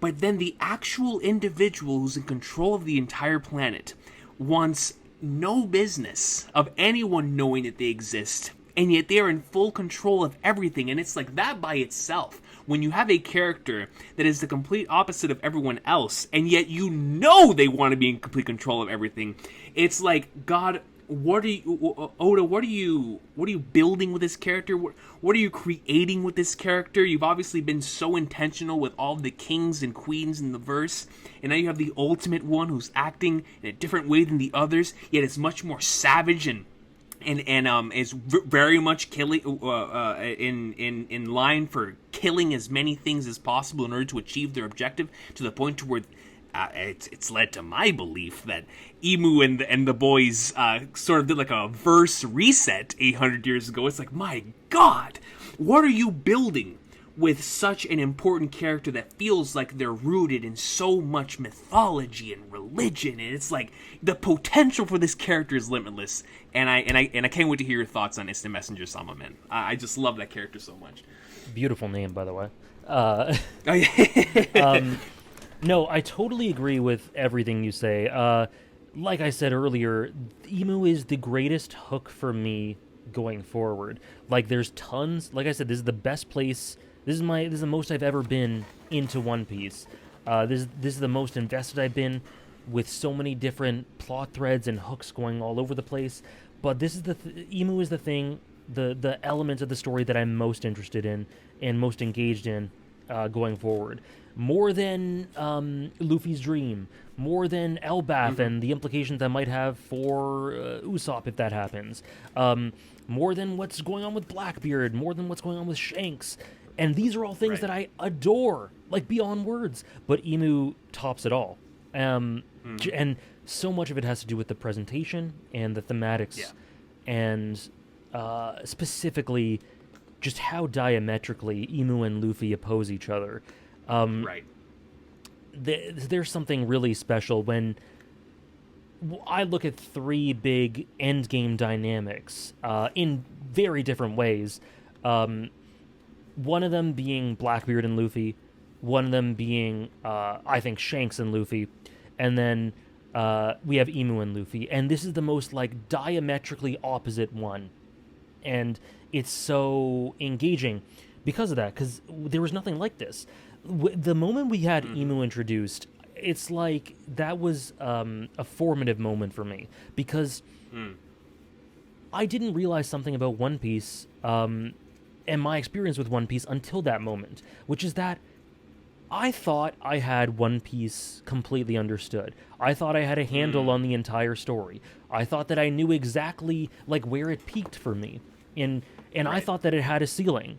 In that, I love One Piece. I adore it. It's one of my favorite stories. But, like, I thought I knew how far it could go. And then we get Emu, and that ceiling was completely blown up. The sky's the limit. We get Emu, we go into Wano, and I'm like, yep, I'm never going to, in my life, believe that I have a handle on what's going on with One Piece.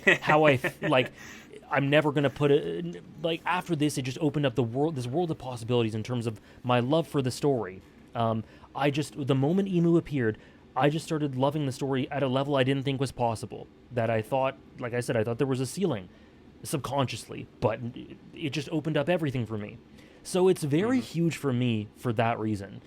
It gets into something very primal and archetypal.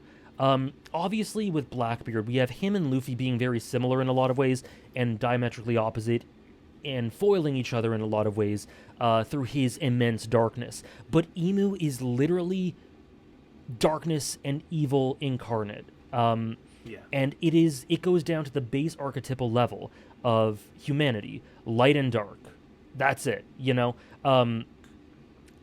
In a way that from which we have no really common basis between them, no real overlap, whereas Luffy and Blackbeard, in some certain elements, you can mistake them for the same person.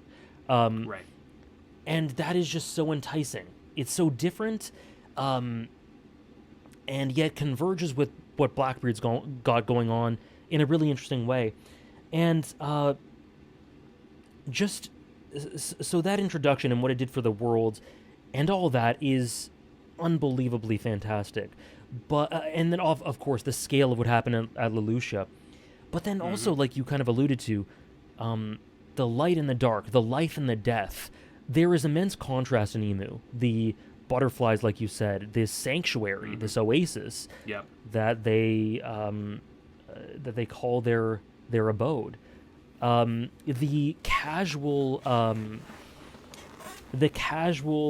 aloofness and the lack of care they showed in the reasoning for wanting to destroy Lelouch because it was closest, right? That is one of the most chilling things I've seen.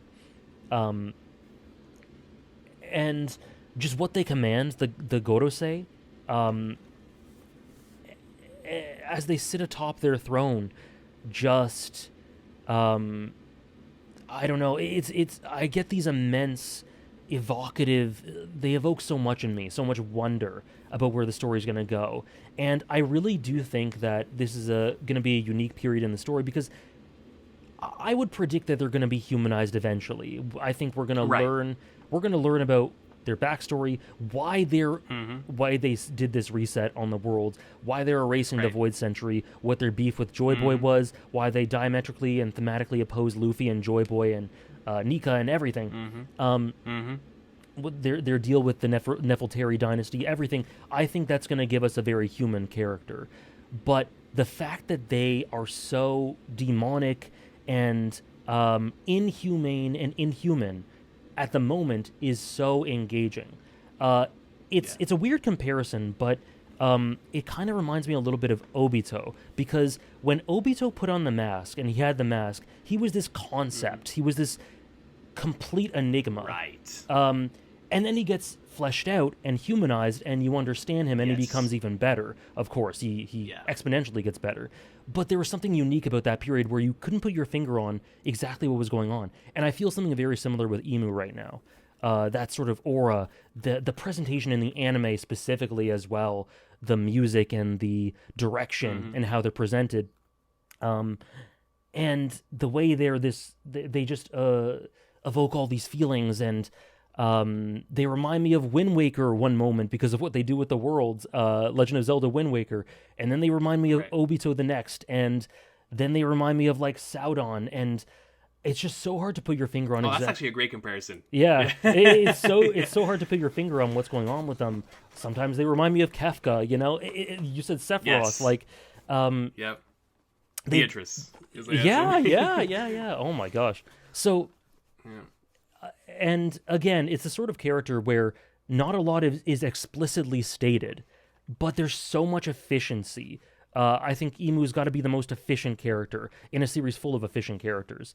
And they really changed the way that I feel about the series. Like, that's no exaggeration. They completely changed the complexion of the series for me and made me excited on a level that I didn't think was possible, from Reverie and on. And I just adore them. I adore them already. Yo, I'm so happy, man. Yo, Emu, like, I remember that time period where we only had 906, 908 to go off of, and I was fiending. And now we're like getting filled to the brim with Emu content, and the anime is only just going ham. We're about I want to say like 2 months away from finally hearing Emu's voice in the anime.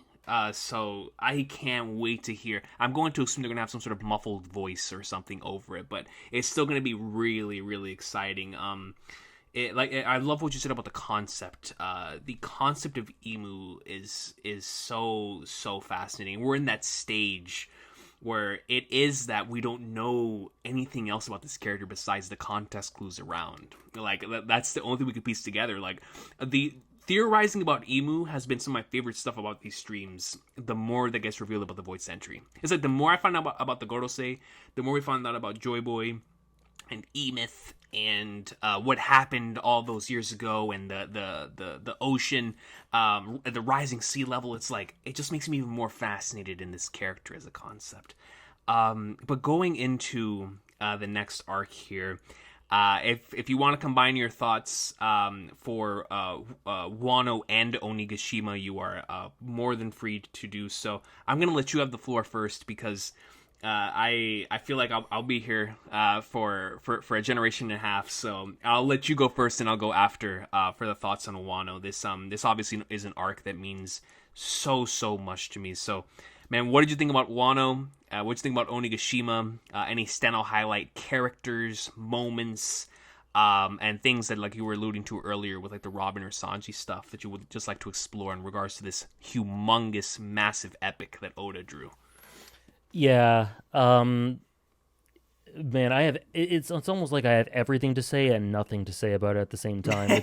It's overwhelming to think about Wano. To put it, I guess simply, it's my favorite arc, and it's close.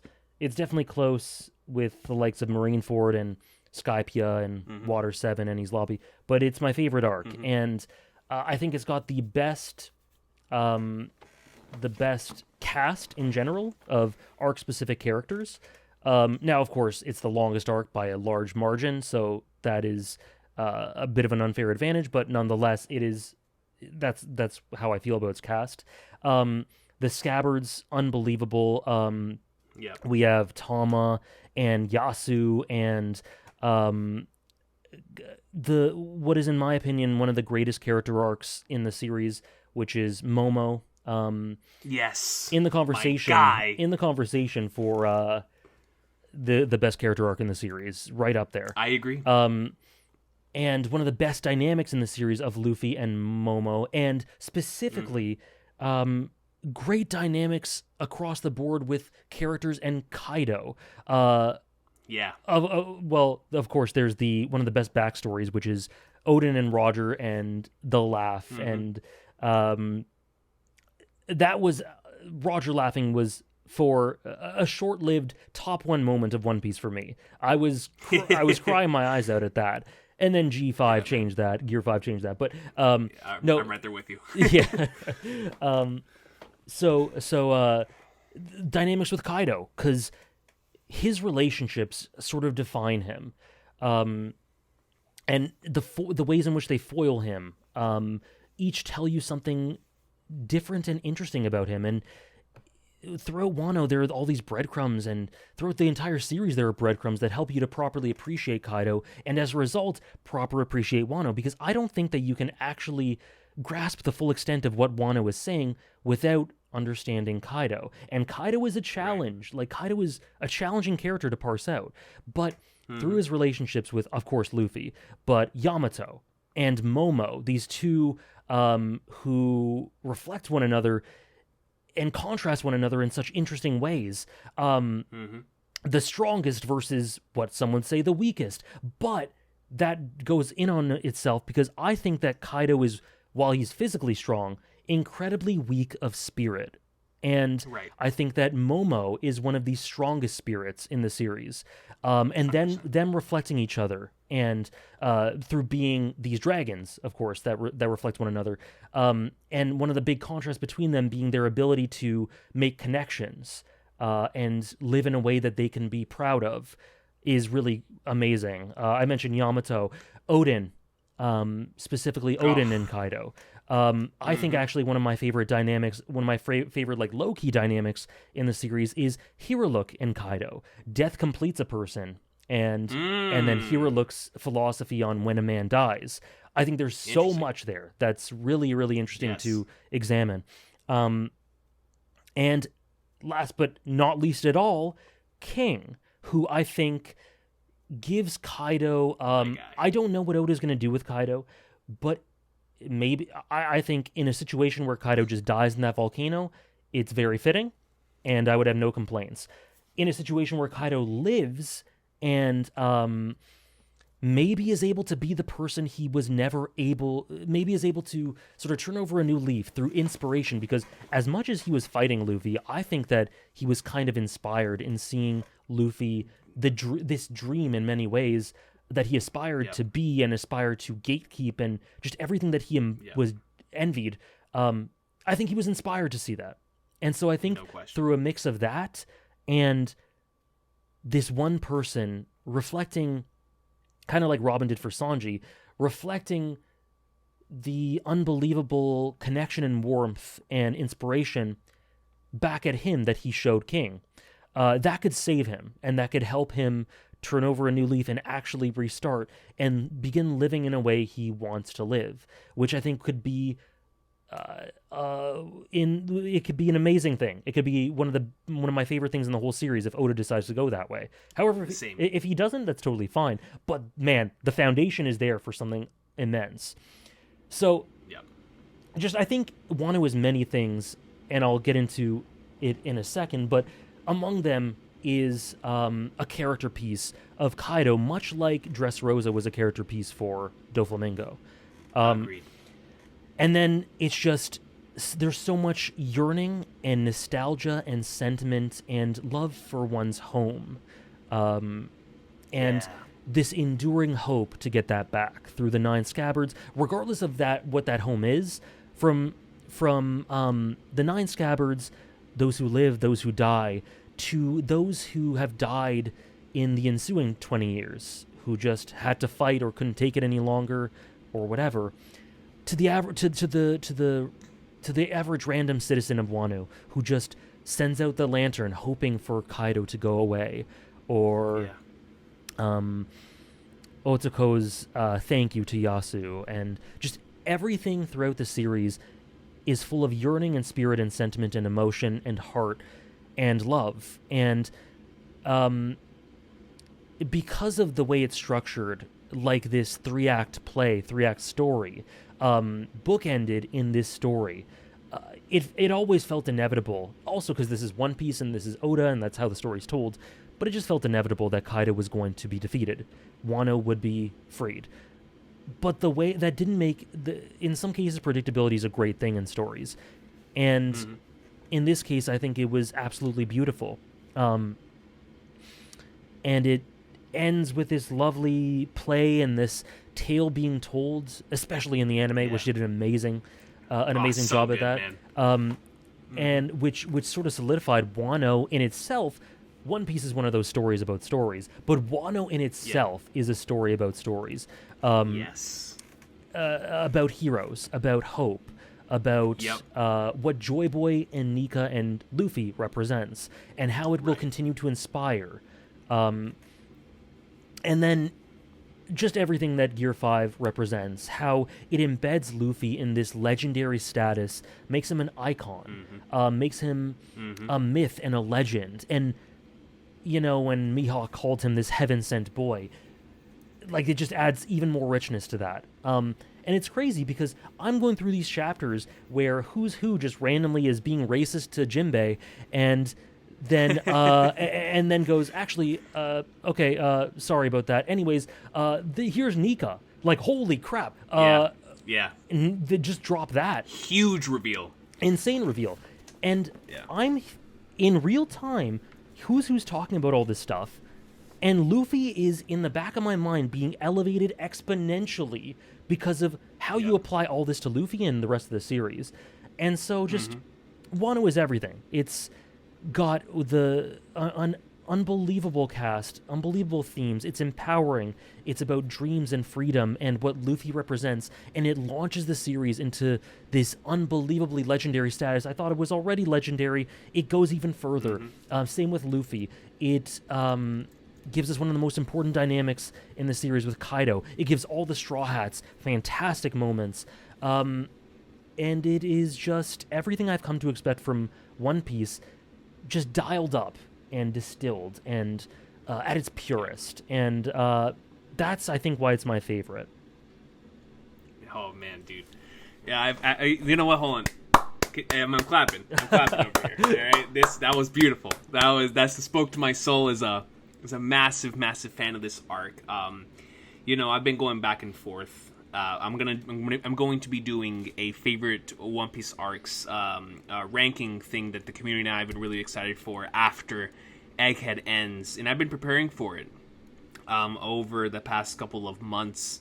As I've been deciding, the main ones I've been deciding over is Wano and Egghead because of how much I've been enjoying them, and obviously I have so much love for.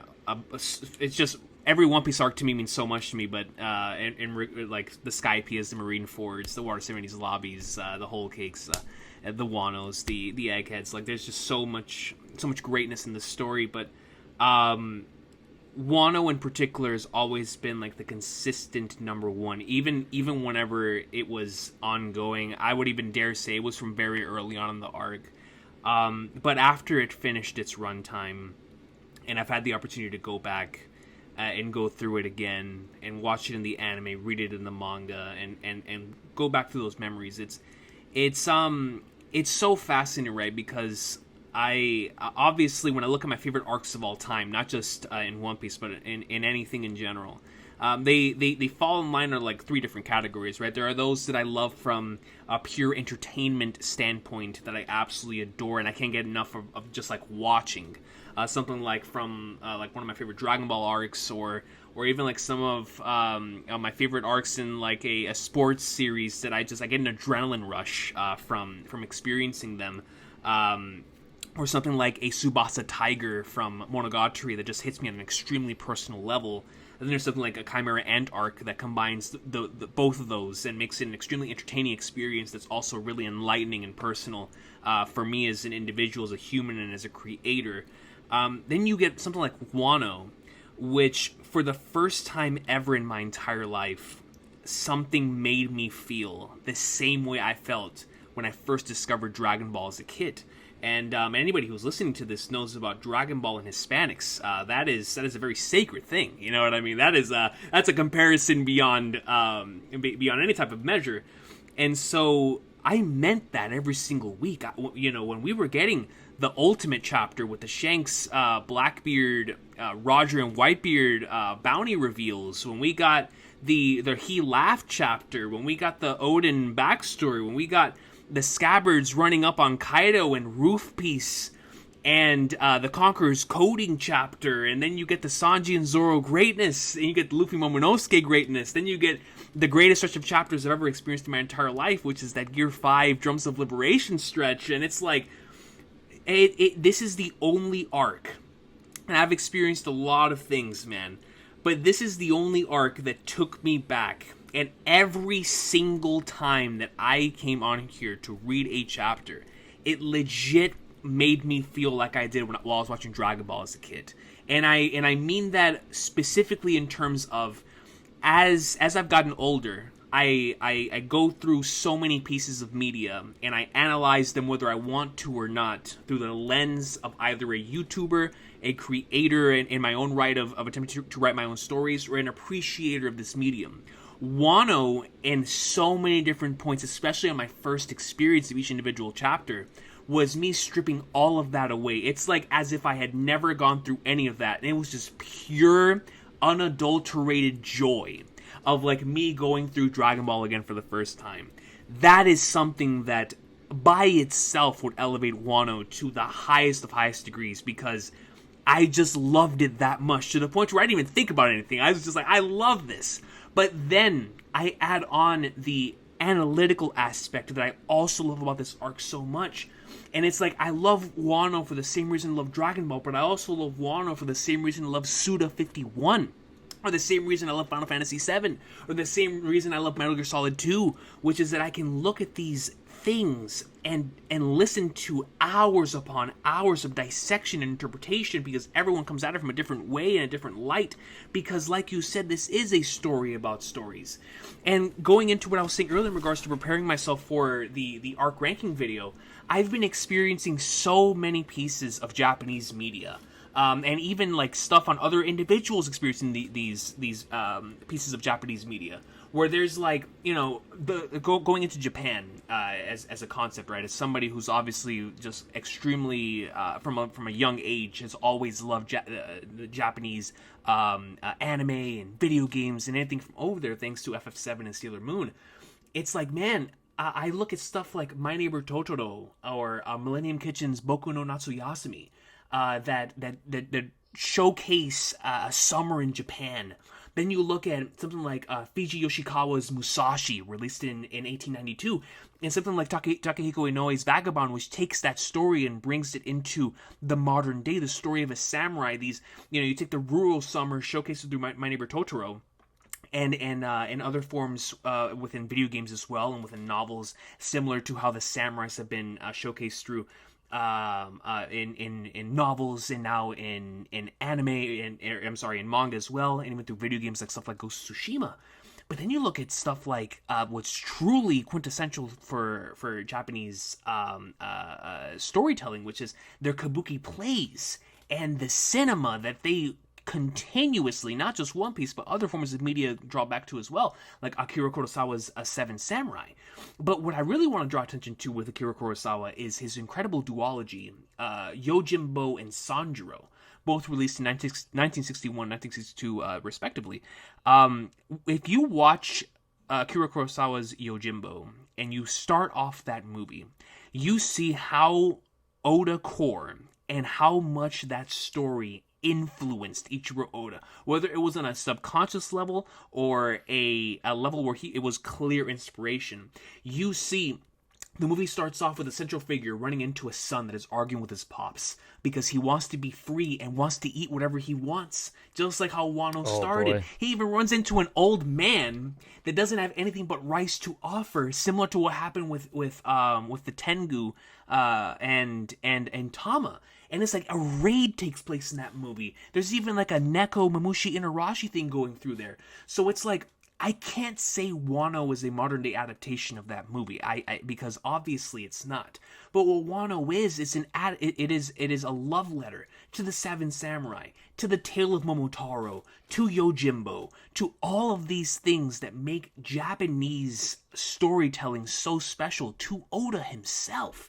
Like, he's always been inspired by so many things around the world. And I think when he takes that and makes it a part of the story itself, where he creates this culture in these individuals, and the stories that are told throughout, where there's so many references to Japanese media. I haven't experienced everything out there, so I don't even know all the references, but the ones that I have picked up on, from manga, anime, cinema, novels, kabuki theater, rakugo, they're all find a place within Wano's borders. But what makes it so special is how Oda utilizes this wonderful world to talk about the beauty within the borders and outside of the borders too. And I think what I want to highlight with this is Yamato, right? Because Yamato obviously reveals the tale of someone who lives vicariously through others and their storybooks. So it's like you're diving into the mind of a child with a restrictive upbringing, how someone would be within Japan, but not just within Japan, individuals over on our side of the world as well, whether it be because of a religious thing or someone living in a restrictive upbringing for another reason. Right. There are many people who live vicariously through others and fiction, right? So it's really, really important to have somebody like Yamato that showcases that. And my favorite thing that shows that is episode 1015, where we see Yes. how when something like that, when an idea that you didn't know was possible because of that restrictive upbringing hits your cerebral cortex, you're like, holy sweet mother of Flagnars, this is a possibility now. Like this is a thing. And what I love so much about Yamato is Yamato never once is like, no, that can't happen. Because Yamato is so restricted, literally anything is a possibility in reality. And I find that to be so interesting because it feels like even though Yamato is so restricted, inside of Yamato, freedom is like it feels like freedom is to Yamato is can only be matched by like Luffy in regards to, because there's so much restriction. Because it's like the Evangelion episode 26 thing. Because there's so much restriction, Yamato is able to feel as free as possible through those storybooks. And eventually, when now that we see the cover story and stuff of that nature, where Yamato is able to go out and see all of this stuff, it's like that appreciation comes in quadruple fold for sure. But it's like seeing how someone like that can have their imagination be blossoming for so many years, because that's the only way they can possibly experience anything, is so... It's such a powerful thing when we're talking about, like you said earlier, in regards to Wano being a story about stories. Because then we go into the battle between Kaido and Luffy, right? Which are these two individuals. There's one that has a visual representation of Japanese culture in the dragon, who's going up against someone in Luffy who obviously now has like the visual representation of our comics and our cartoons and stuff of that nature. So what you have here is a Kaido who visually represents the dragon and the Japanese ideologies of old. And then you have a Luffy who comes in and utilizes something from beyond Wano's borders, your Tom and Jerry's, your Looney Tunes, your Roger Rabbits, and comes in and shows the dragon, who's representing the old era of Wano, who's also the old era of Japan, that of what's possible, and to always keep an open mind. And it's like, at its core, in regards to this arc, it's always been about that, which is why that scene earlier on the arc where the teacher is talking about the propaganda in regards to the Kozuki family and stuff of that nature, and then it pulls back to it there at the end of the arc with the Kabuki play. Stories are the only ways these messages can reach individuals. We see that through Yamato, we see that through people of Wano, we see that through the individuals within the entire course of the story, but especially within this arc.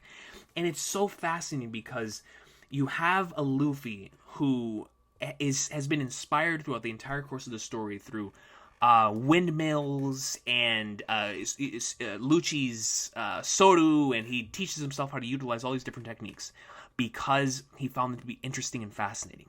And then we get to Wano, and he utilizes things these people have never seen before, not because of their own out of their own will. It's because they generally have not been exposed to any of this stuff before. So Kaido is seeing this stuff for the first time he never even thought was possible, just like no one else thought was possible. And so what you have here is an arc that combines the beauty of showing the greatest of battle shonen and having an actual ideology battle between an Ichiro Oda who's trying to showcase that at one point in time, yes, Japan was extremely xenophobic, and they did not want anything entering their borders that was not from their own.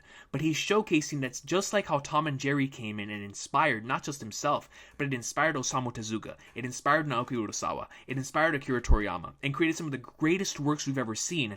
In that same way, if we can continue to allow these things to go into Wano's borders and by course into Japan's borders, they can create the best stories possible that can influence people like Yamato, like Momonosuke, like the future individuals in Japanese culture and in Wano, that will then lead them to sympathizing and or understanding where the world is currently headed, which is why that scene at the end of the arc with Kiku and Yamato in the baths is so important, because that scene is just like the scene with Luffy defeating Kaido, because that is like a sort of, this is where we need to head in order to understand the stuff that is going to be hitting us in the future. This is where we need to head in order to receive the things that are going to be coming in from the outside, to keep an open mind for all of these sorts of things, and that can only be showcased through stories.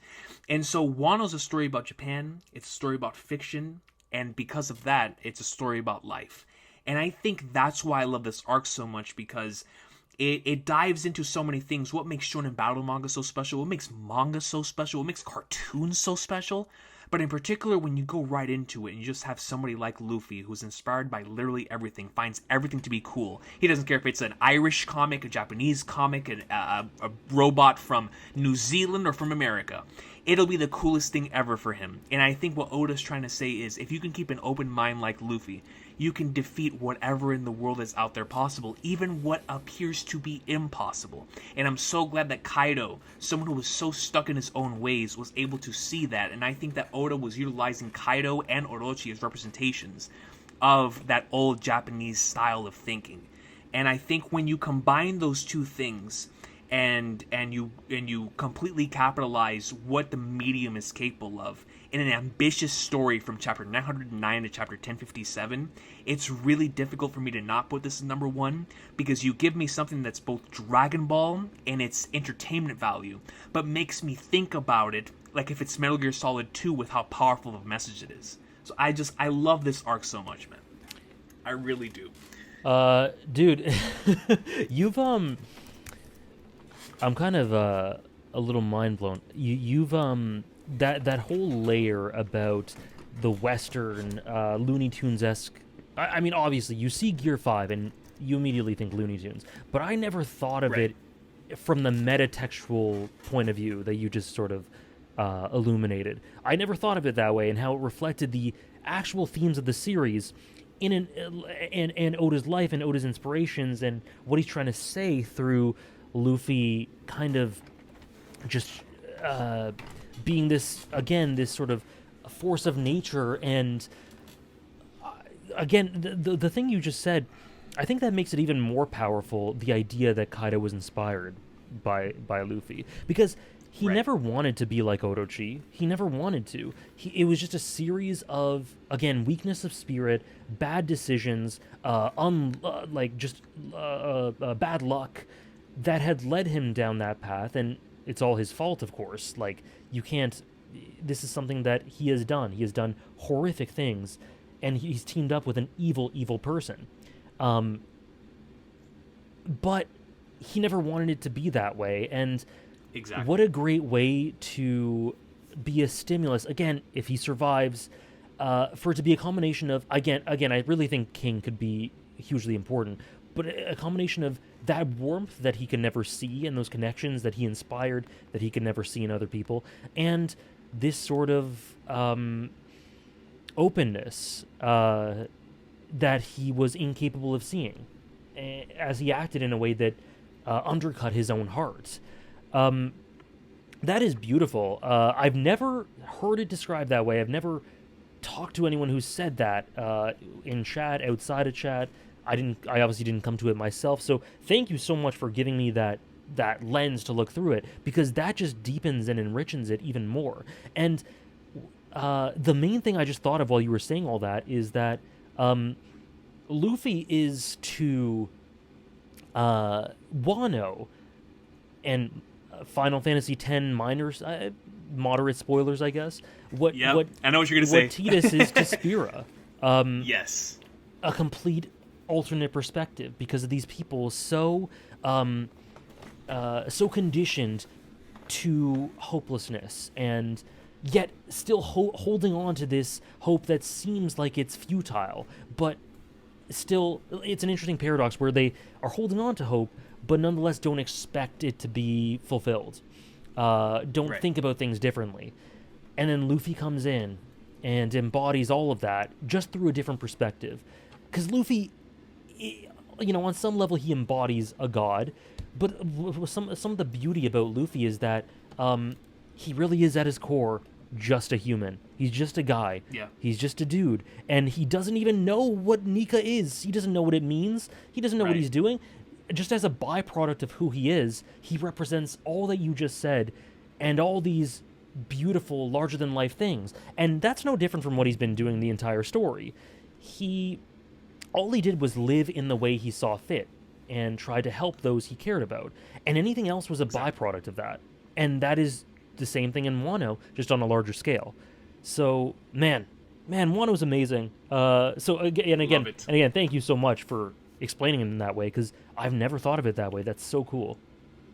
Nah, dude, I appreciate you for listening to it. You have no idea how much I enjoy, like I said, talking about this arc, but also listening to other people talk about this arc, because I feel like Wano, similar to something like Skypiea, like you talked about earlier with the meaning of spiritual successor, which I completely agree with, it's something that can be dissected for all time.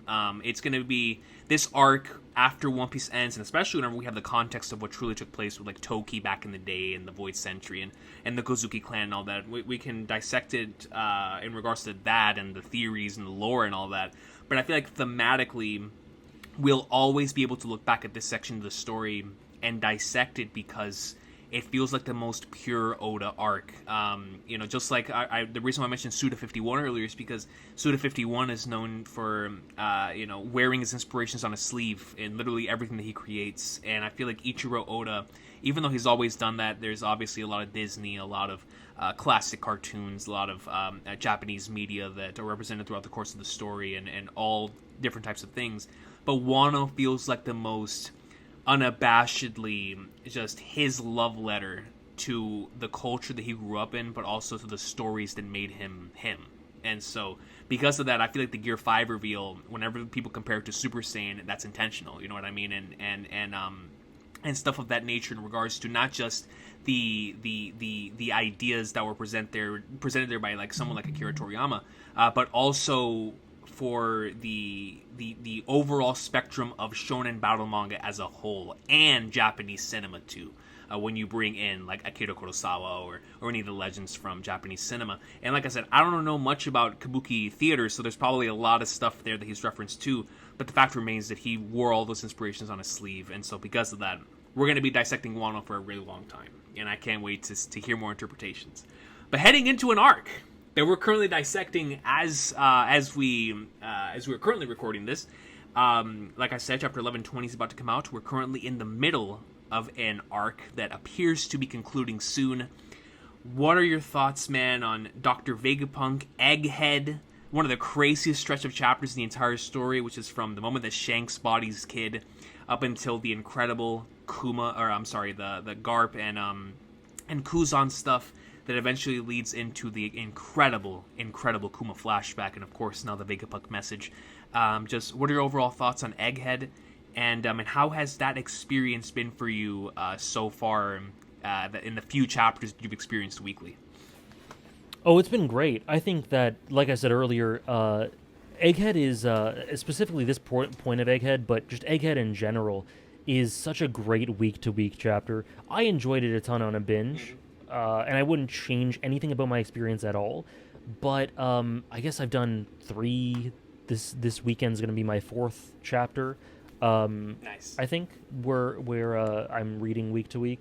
And it's just, One Piece has always been dense, especially from like, I guess, post time skip going into Dressrosa and then Wano and on. It's always been really dense. But it feels like every chapter is an event, even to a greater degree than it was before with Egghead. And there's just revelations and dynamics and characters return who you weren't expecting, and it's incredible. It's like, I said this, and I absolutely adore Reverie, but I kind of was half joking in saying that after Egghead, Reverie loses a bit of its novelty, because Egghead is like Reverie, a lot of what Reverie does, just on crack and dialed up. I agree. Like, it's crazy. But so, it's done. It does so much. It gives us that beautiful, beautiful Kuma flashback, and makes Kuma one of the best characters in the story. Makes Bonnie 100%. an excellent character. And also, speaking of sort of Western inspiration, I really got Batman and Robin vibes off of, or classic Western superhero sidekicks off of 1119 and her embodying Gear 5. Like, that felt very Western love letter to me. 100%. But so Bonnie, and like you mentioned, Garp. I've always adored Garp. To me, he's one of the most morally complex characters in the story. This was arguably, maybe, probably his best stuff, and just made me fall even deeper in love with him. I couldn't believe all this amazing stuff he had. I think Vegapunk's a great character for the universe and the setting and how it ties a bunch of lore together. I love what's added to Kizaru. Kizaru gets so many more interesting layers through his sort of resignation and the sort of simplicity in his resignation, and how that contrasts to Kainu, who gets some really sort of low-key but really substantial stuff that I really like as well. Kuzan, Aokiji, we get some interesting breadcrumbs for Blackbeard, the Gorosei, the Emu stuff, some tidbits for Dragon, too. And then, of course, the crew in general and their interactions, and also with Vegapunk, how he's indirectly characterized through the six, and excuse me, it's escaping my mind what his sort of persona or the extensions of himself are called. What are they called again? Yeah, the satellites. Right, the satellites. So. Yeah. How he's indirectly characterized through them. So, like, there's a great moment where York betrays him, and he is absolutely horrified. But I think that a good part of his horror is his realization of the fact that York is not, like, York has become sentient and sapient and individualistic and independent, but York has basis in him. Like, York, what York is doing is something that he is capable of. So he's seeing his own darkness reflected back on him, and it terrifies him. And that just coalesces with everything to do with the arc. Human contradiction, human darkness, the like I said earlier, how you need to be careful and be have your feet on the ground when it comes to dreams. So all that's fantastic. We have some great Robin stuff with Saul and the revelations there. And I'm probably forgetting because there's so much stuff. There's so much, but man. It does everything. It does all that stuff, and it elevates so many things about the story. And yet, the one thing I wanted from it, once I realized the type of arc it would be, is for it to be a cohesive story as well. Because if it was a bunch of stuff that happens, and flashbacks, and catching up with what's going on with Garp, and Kobe and them, and just a bunch of events, but it doesn't really flow into an arc that has really comprehensive theming that's cohesive and is self-contained, it wouldn't have been a top tier One Piece arc. It would have been really good, maybe top 10, but it wouldn't have gone into that sort of top 5 area.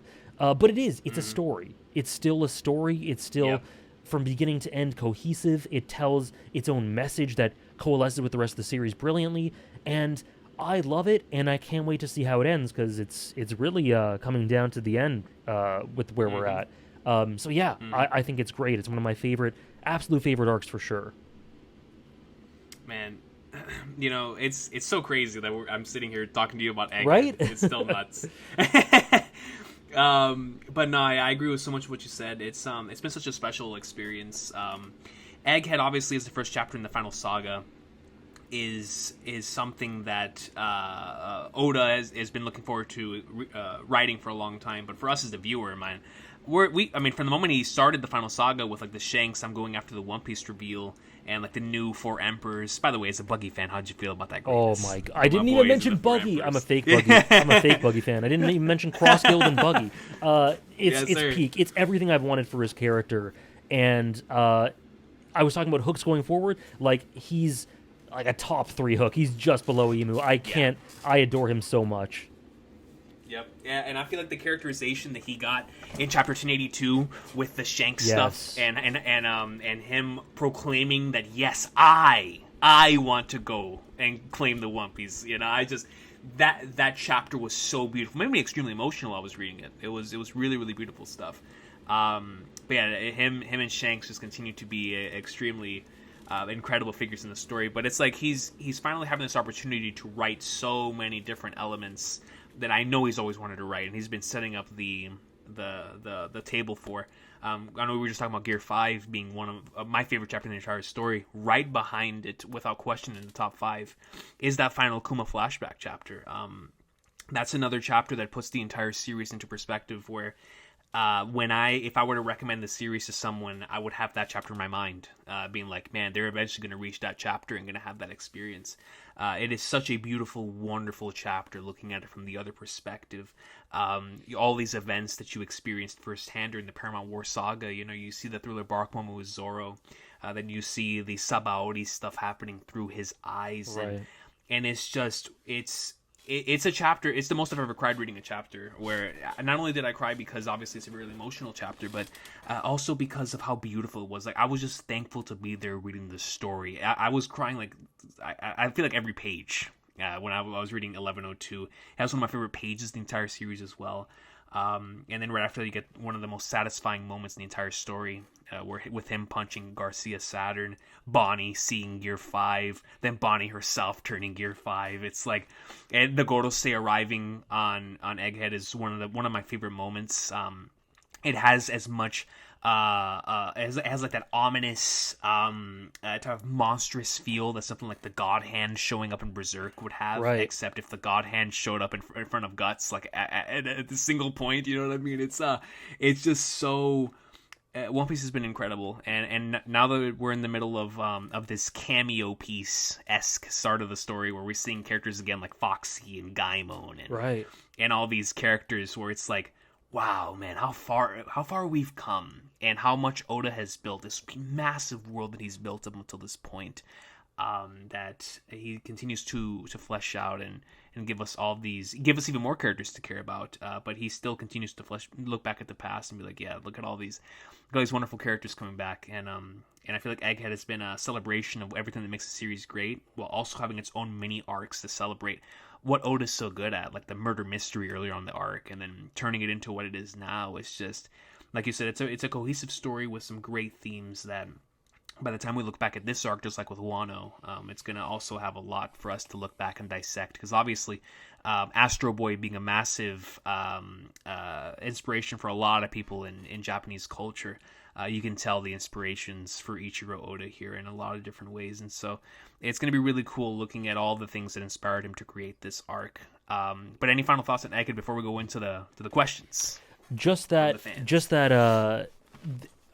something I said on stream a few times is that in addition to all that you said and all that I've said, it's so grand and really feels final saga, so much to the extent that if you would just add a couple of series defining characters in here that are not present, like Shanks, Buggy, someone like Doflamingo or Blackbeard, this feels like this could be the end of the series, like the last battle of the series. Yeah. It feels that really big. It feels that big to me. Yeah. So it just, again, makes me more excited for Oda ramping up as we get into this final act, which I still think will take forever, hopefully. Oh, for sure. But we'll be here for a while. Yeah, but it's just so grand. In addition to all that we said, and it's so thrilling in that way, and I can't wait for even more. For sure. God, man, goodness gracious, Egghead Island, bro, dude, and to know that, like, at least I hope that the next arc on the horizon is Elbaf, like, that's so exciting. Oh yeah, so exciting for so many reasons. So many reasons. It feels like it's going to be another. Every single arc that Oda has built up to, your Fishman Islands, your Wanos, these have been thematic pieces. Like, I can't imagine what Elbaf has in store for us. But ladies and gentlemen, we have reached a section of the video where we're going to be answering the questions that I put up a little Q&A poll up thing over on Twitter. To shout out to the individuals who responded to it. We're going to go through these for the next 15 minutes here as we wrap up. Starting up first with our good brother Radman. Shout out to my boy Fiji, who comes in and says, are there any moments / chapters that AJ has read in One Piece that made him feel like he wishes he could have experienced it as it released? Yeah, I took, when I saw your tweet, I took a quick glance and then quickly looked away because I realized these would be questions you'd be reading out. But I did see that one. I'm like, ooh, that's a good one. It's an interesting question because, like I said, I wouldn't change my experience for the world in any way because it's been perfect every single second. However, there are definitely points where I'm like, ooh, like you just feel a bit of human envy for people who were able to experience it at that moment. Right. And for me, it was Reverie. It was Reverie. Ooh. Like the 5-6 week stretch, or I guess with breaks maybe a bit more than that, stretch. Yep. Where you get introduced to Emu and you see like 1,000 different things happen every chapter. The sort of primer for Egghead in a lot of ways. That I've heard that was something special because it was, man. As much as we say that Egghead is like Reverie on crack, and it is,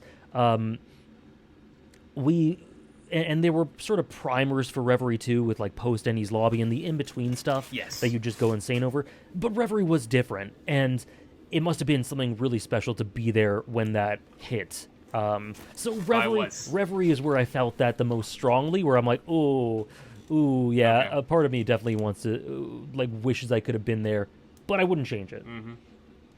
Oh, no, I love that answer too, like that you wouldn't change the experience because, you know, we experienced things the way that it was intended, right? And even though there definitely could have been certain moments that I would have loved to have you there for Gear 5, the Reverie, and so many other things that were incredible weekly experiences. But you experienced it the way that you needed to. But and we're gonna have you for the One Piece being revealed and Shanks meeting Luffy and Void Sentry, like so many great things still on the horizon. Emu face reveal. I know. You know what? Emu face reveal. We might have to do like an emergency discussion that week. You and I. I'm down. I'm always we down. might have to. All bets are off now. I'm up to date, baby. We can do whatever. That's right. That's right. We'll be doing a lot more One Piece content. That'll actually be a lot of fun, man. I really hope that's on the horizon soon. Powerful God NL comes in and says, throughout this huge journey, what have been your favorite moments that you've experienced on stream reading One Piece? Also, unrelated, but the Monogatari hype is real. Yes, sir. Nisi Oisin greatness. But yeah, what have been some of your favorite moments that you've experienced specifically because you were on stream? There's one in particular that, actually two. So I'll give two. But I think the most important moment for me on stream was the moment where I went like, okay, I was going back and forth about whether I might have said this before in a previous podcast or on stream, I don't know. But I was going back and forth, really enjoying the first acts of One Piece, the first arcs of One Piece. But I was just going to commit to reading this all. I think I was sold to committing to reading it all, unless there was some crazy fall off that I couldn't foresee happening and that didn't happen. Right. So I was committed to reading it all pretty quickly within a couple arcs. But committing to streaming it all, that is a lot of time and a lot of commitment and a lot of effort and energy. And I'm like, I don't know if I want to do this all. But I kept going, and I'm just like, we'll see. And I was having a good time, and I was growing in encouragement. But the moment I hit the Drum Island Chopper flashback and conclusion, that stream, specifically the conclusion, is where I kind of fell in love with streaming One Piece. Because I felt more expressive than I had ever been. I felt more emotional than I'd ever been. And it's crazy because you take that stream and you compare it to me now, and I'm way more expressive on stream than I was then. But then it was a huge deal, and it's where I felt like I sort of came into my own streaming One Piece, and I felt like, no, I really need to stream all of this, every single chapter, because of the mix of being so immersed in the story in such a unique way, but also sharing my thoughts with chat, and chat also crying with me as Hero Look, sends us off, and just the conclusion of it. The stars sort of lined up for that Drum Island climax and finale. So that was one of my favorite moments to stream. And the next one that comes to mind is not a super unique one, but you mentioned the most you cried was during the Kuma flashback, and I definitely got very emotional during that. But I think the most I cried was actually with He Laughed, with Roger's scene. Like, I couldn't. The tears just kept streaming. I was transported to another place. It was an out-of-body experience. And while it's still just my second favorite after G5 now, after Gear 5, scene in One Piece, that there was something unique about the stream experience of that one that just kind of transported me. It was a sort of transported moment. So those are two moments, I'd say, two moments in the story that were specifically sort of revelatory and important for me to stream. That's so beautiful. I love both those answers. They're unique, and He Laughed was such a special one. I remember that was the longest reaction I'd ever done up until that point. That was an hour and 20-minute reaction I did for that one. I and now I do like 5-hour ones. But up until that point, that was such a powerful chapter. I still couldn't believe that stuff was actually happening. Like, I was like, man, this is crazy. Roger and Whitebird are clashing. Now we're getting the One Piece. Like, this is nuts. And similar to you with Drum Island, I'm so glad that you brought that up, because I had a similar moment in Dressrosa when I didn't know if I was going to do like the YouTube thing for a long time. And I, of course, was really enjoying it. Obviously, that's why I wanted to start doing YouTube, was to start covering One Piece. And I remember when we got to the 729, 730, 731 stretch, which was Doflamingo shooting Law, then Big Mom pulling up on Dressrosa, and then finishing off with Sabo being revealed. After that stretch, I was like, man, I am addicted to this. Like, this is, from that moment on, like, the recon changed forever in regards to the way the channel is structured up until this point. Like, I was doing like weekly chapter reviews exclusively with some discussions, and then after that I was like, nah, I gotta do more stuff. Like, I love this. I really, really love this, and so that stretch will always have a special place in my heart just because of that. Similar to how Drum Island was with you on stream.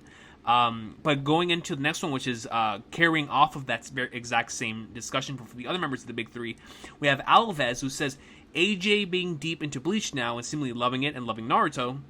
I want to know if there's a particular moment, dynamic, character, etc. in each of the Big Three that made both of you feel this could be something really special for the first time. So much love to the both of you. I'll let you go first. I know you just talked about the One Piece one. If you want to talk about Naruto and Bleach as well, and then I'll go after that. For sure. Just to add on to the One Piece one, I forgot one moment really quickly. In the midst of Dressrosa's climax, I actually have my girlfriend on stream who has never experienced any One Piece at all, and I experienced it with her sitting next to me and kind of like explain things and then gush about things that happened throughout the series, like a bunch of different moments, and talk to her about how beautiful the series is, while she was like half overwhelmed and clueless, and also half like really I think I remember that stream. And she was half really enjoying it as well. Then she sat next to me while I read the peak of Dressrosa, so that was also a big stream moment as well that I wanted to add to round out a top 3. Nice. So we answered it for One Piece.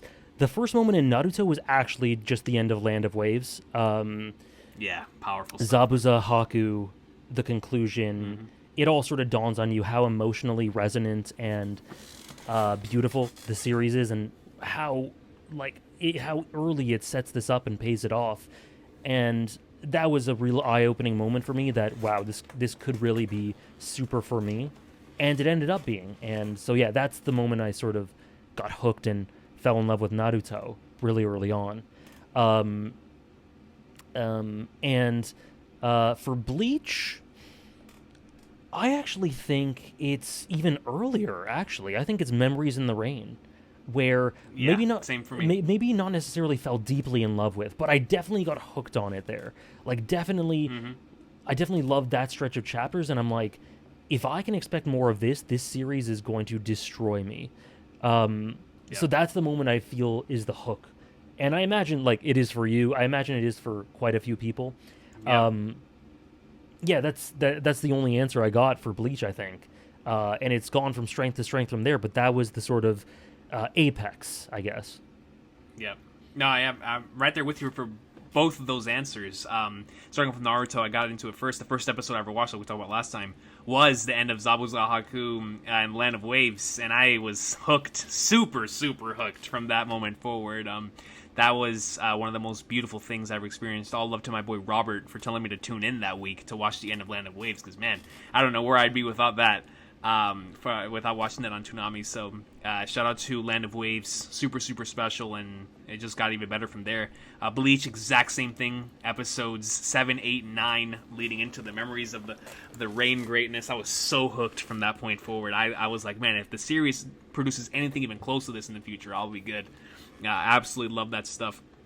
And then in One Piece, obviously, I loved it from chapter 1 / episode 1, which is I started with the anime.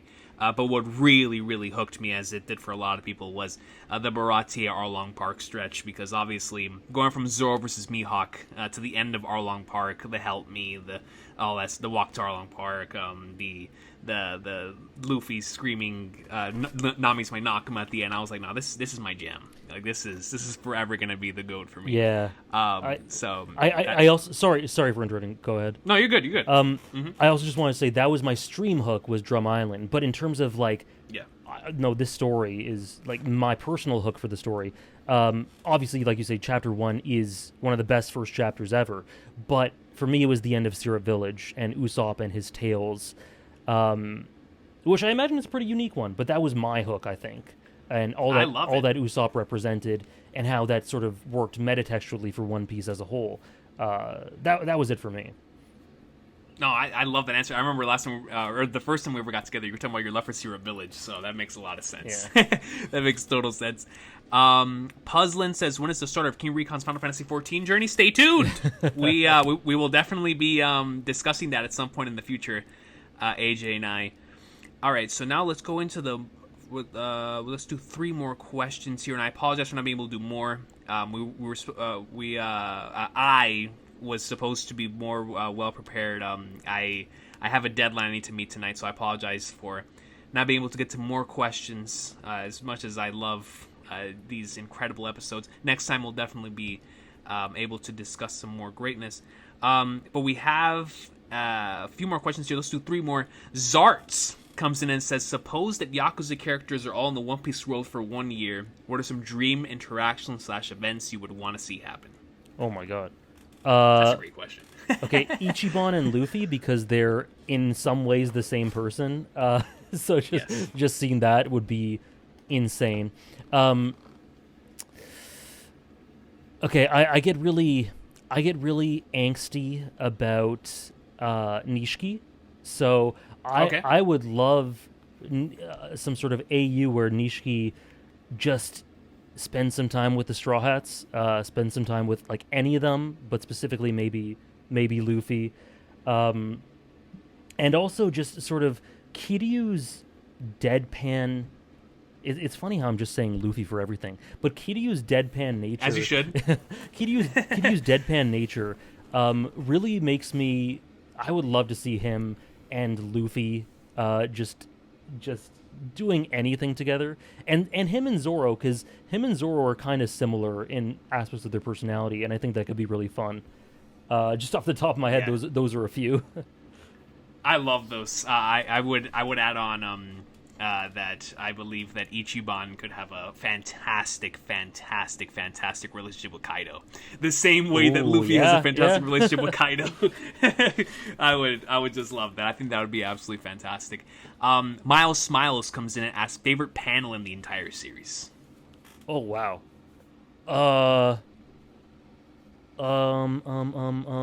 Panel. The first thing that came to mind, if I thought about it more, I'm not sure if this would actually be it, but the first instinct that came to mind, which means that this is probably it, is the Gear 5 shot silhouetted against the moon. I think that's the first thing that came to mind, and I think that's probably what it's got to be for me. Yep.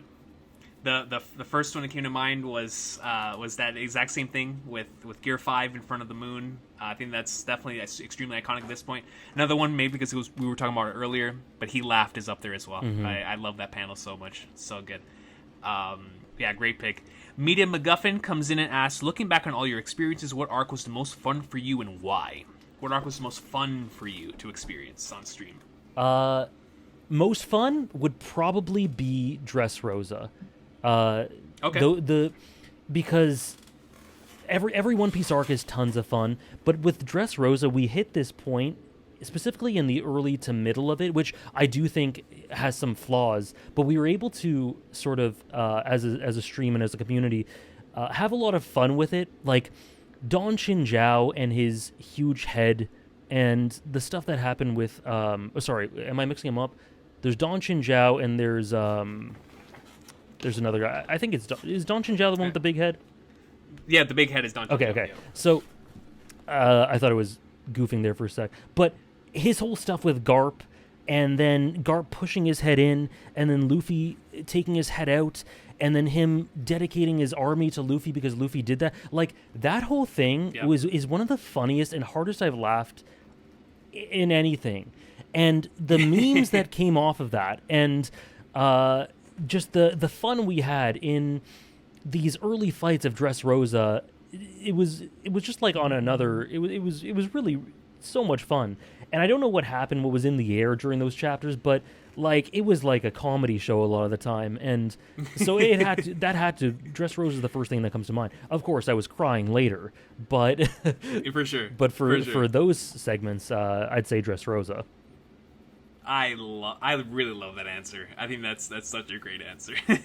Yeah, Dressrosa definitely is it could be extremely hilarious, but the memes coming out of that is so awesome. That's such like a stream exclusive answer that I love. Yeah, that's so good.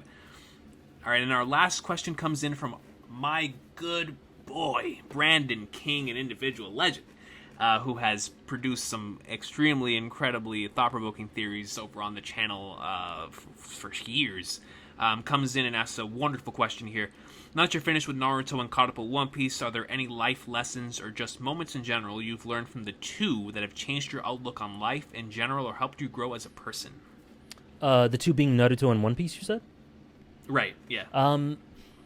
So I don't... The thing with them is they've come so late in my life that I think a lot of the things that I value and the sort of philosophies I hold that relate to fiction are already deeply embedded, and I've experienced a lot of things such that it's hard to have something new. But specifically, so I think at this point, stories aren't going to really tell me much new. It's going to be really, really rare, like something like Metal Gear Solid 2. That was the first thing I think of in the last 3 or 4 years that really changed something about my values or my relationship with stories. So I don't think One Piece and Naruto have added new things to my values, but I do think they've helped me think about them in new and unique ways that have affected my life. Specifically with One Piece, and I already adore the sort of detours theme and the idea of dreams as tackled in other stories like Hunter x Hunter and such. Final Fantasy, different Final Fantasies. 14 is the first one I think of. But One Piece and how it is this creative stream of consciousness, and at the same time also this advocation and encouragement and sort of encouraging pat on the back for you to tackle anything you have in your life. I think of how Wano does that, for example. And the specific way it comes across and is communicated in arcs like Wano, in Skypiea, how it encourages and inspires, and how I have new context for these values I already hold. That's what One Piece has really changed for me, in terms of ideals and complexion of those ideals. And specifically Naruto, I think something similar about inspiration. And what I mean by that is Sasuke's character. He became my favorite character, like I mentioned in the Naruto podcast. He became my favorite character right at the end, literally right at the end, where I really realized how important it was for me to just see him smile And it's nothing super groundbreaking or anything, but the idea of just the light at the end of the tunnel in dark times, being able to look positively in moments where it's difficult to.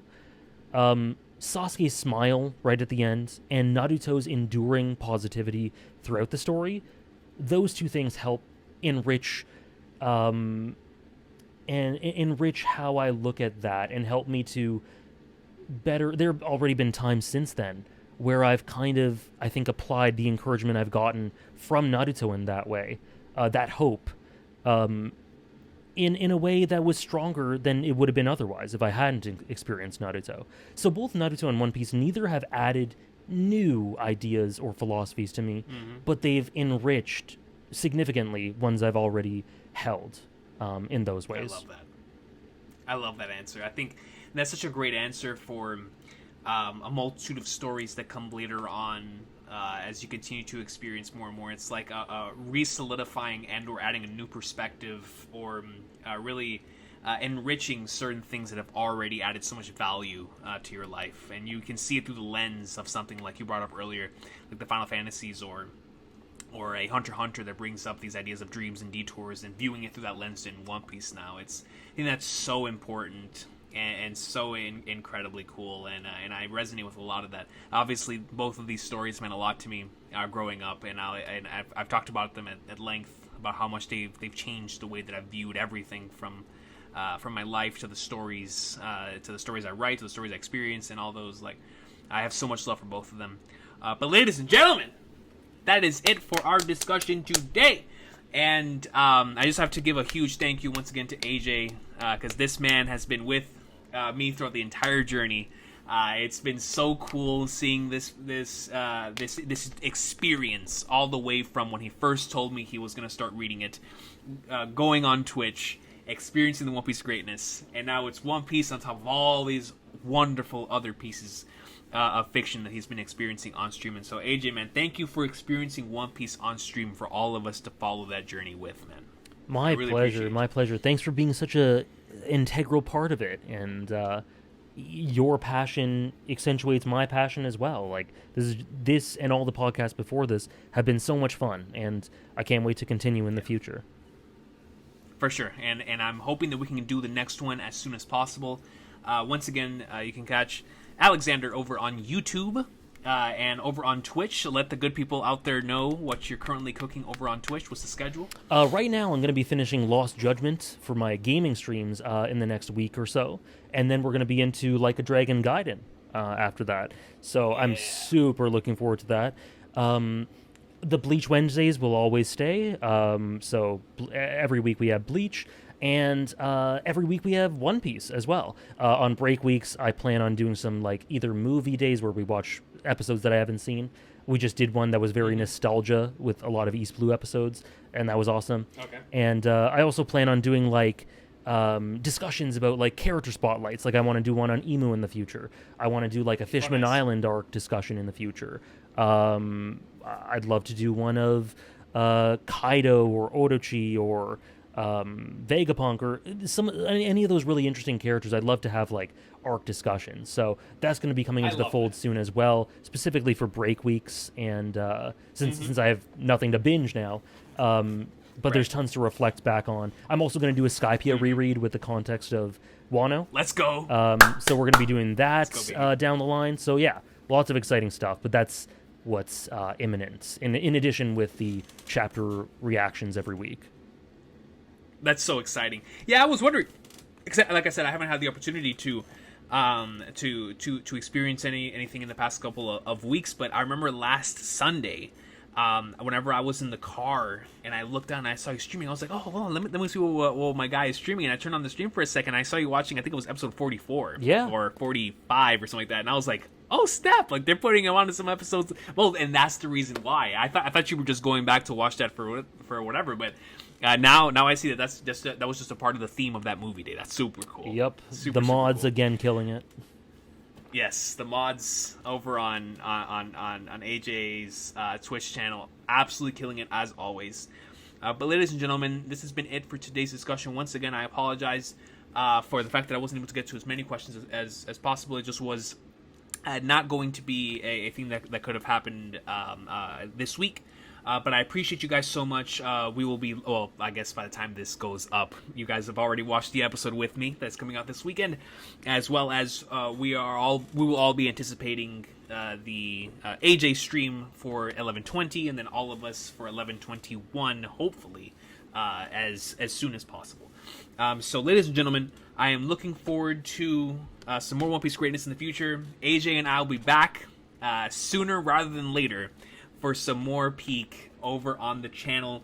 Definitely expect some another podcast of sorts, or maybe even a discussion discussing certain things here in the near future, because it is always a fun time talking with my good brother. So y'all have a good one. Take care. And as always, Wano is top one. Have a good one, y'all.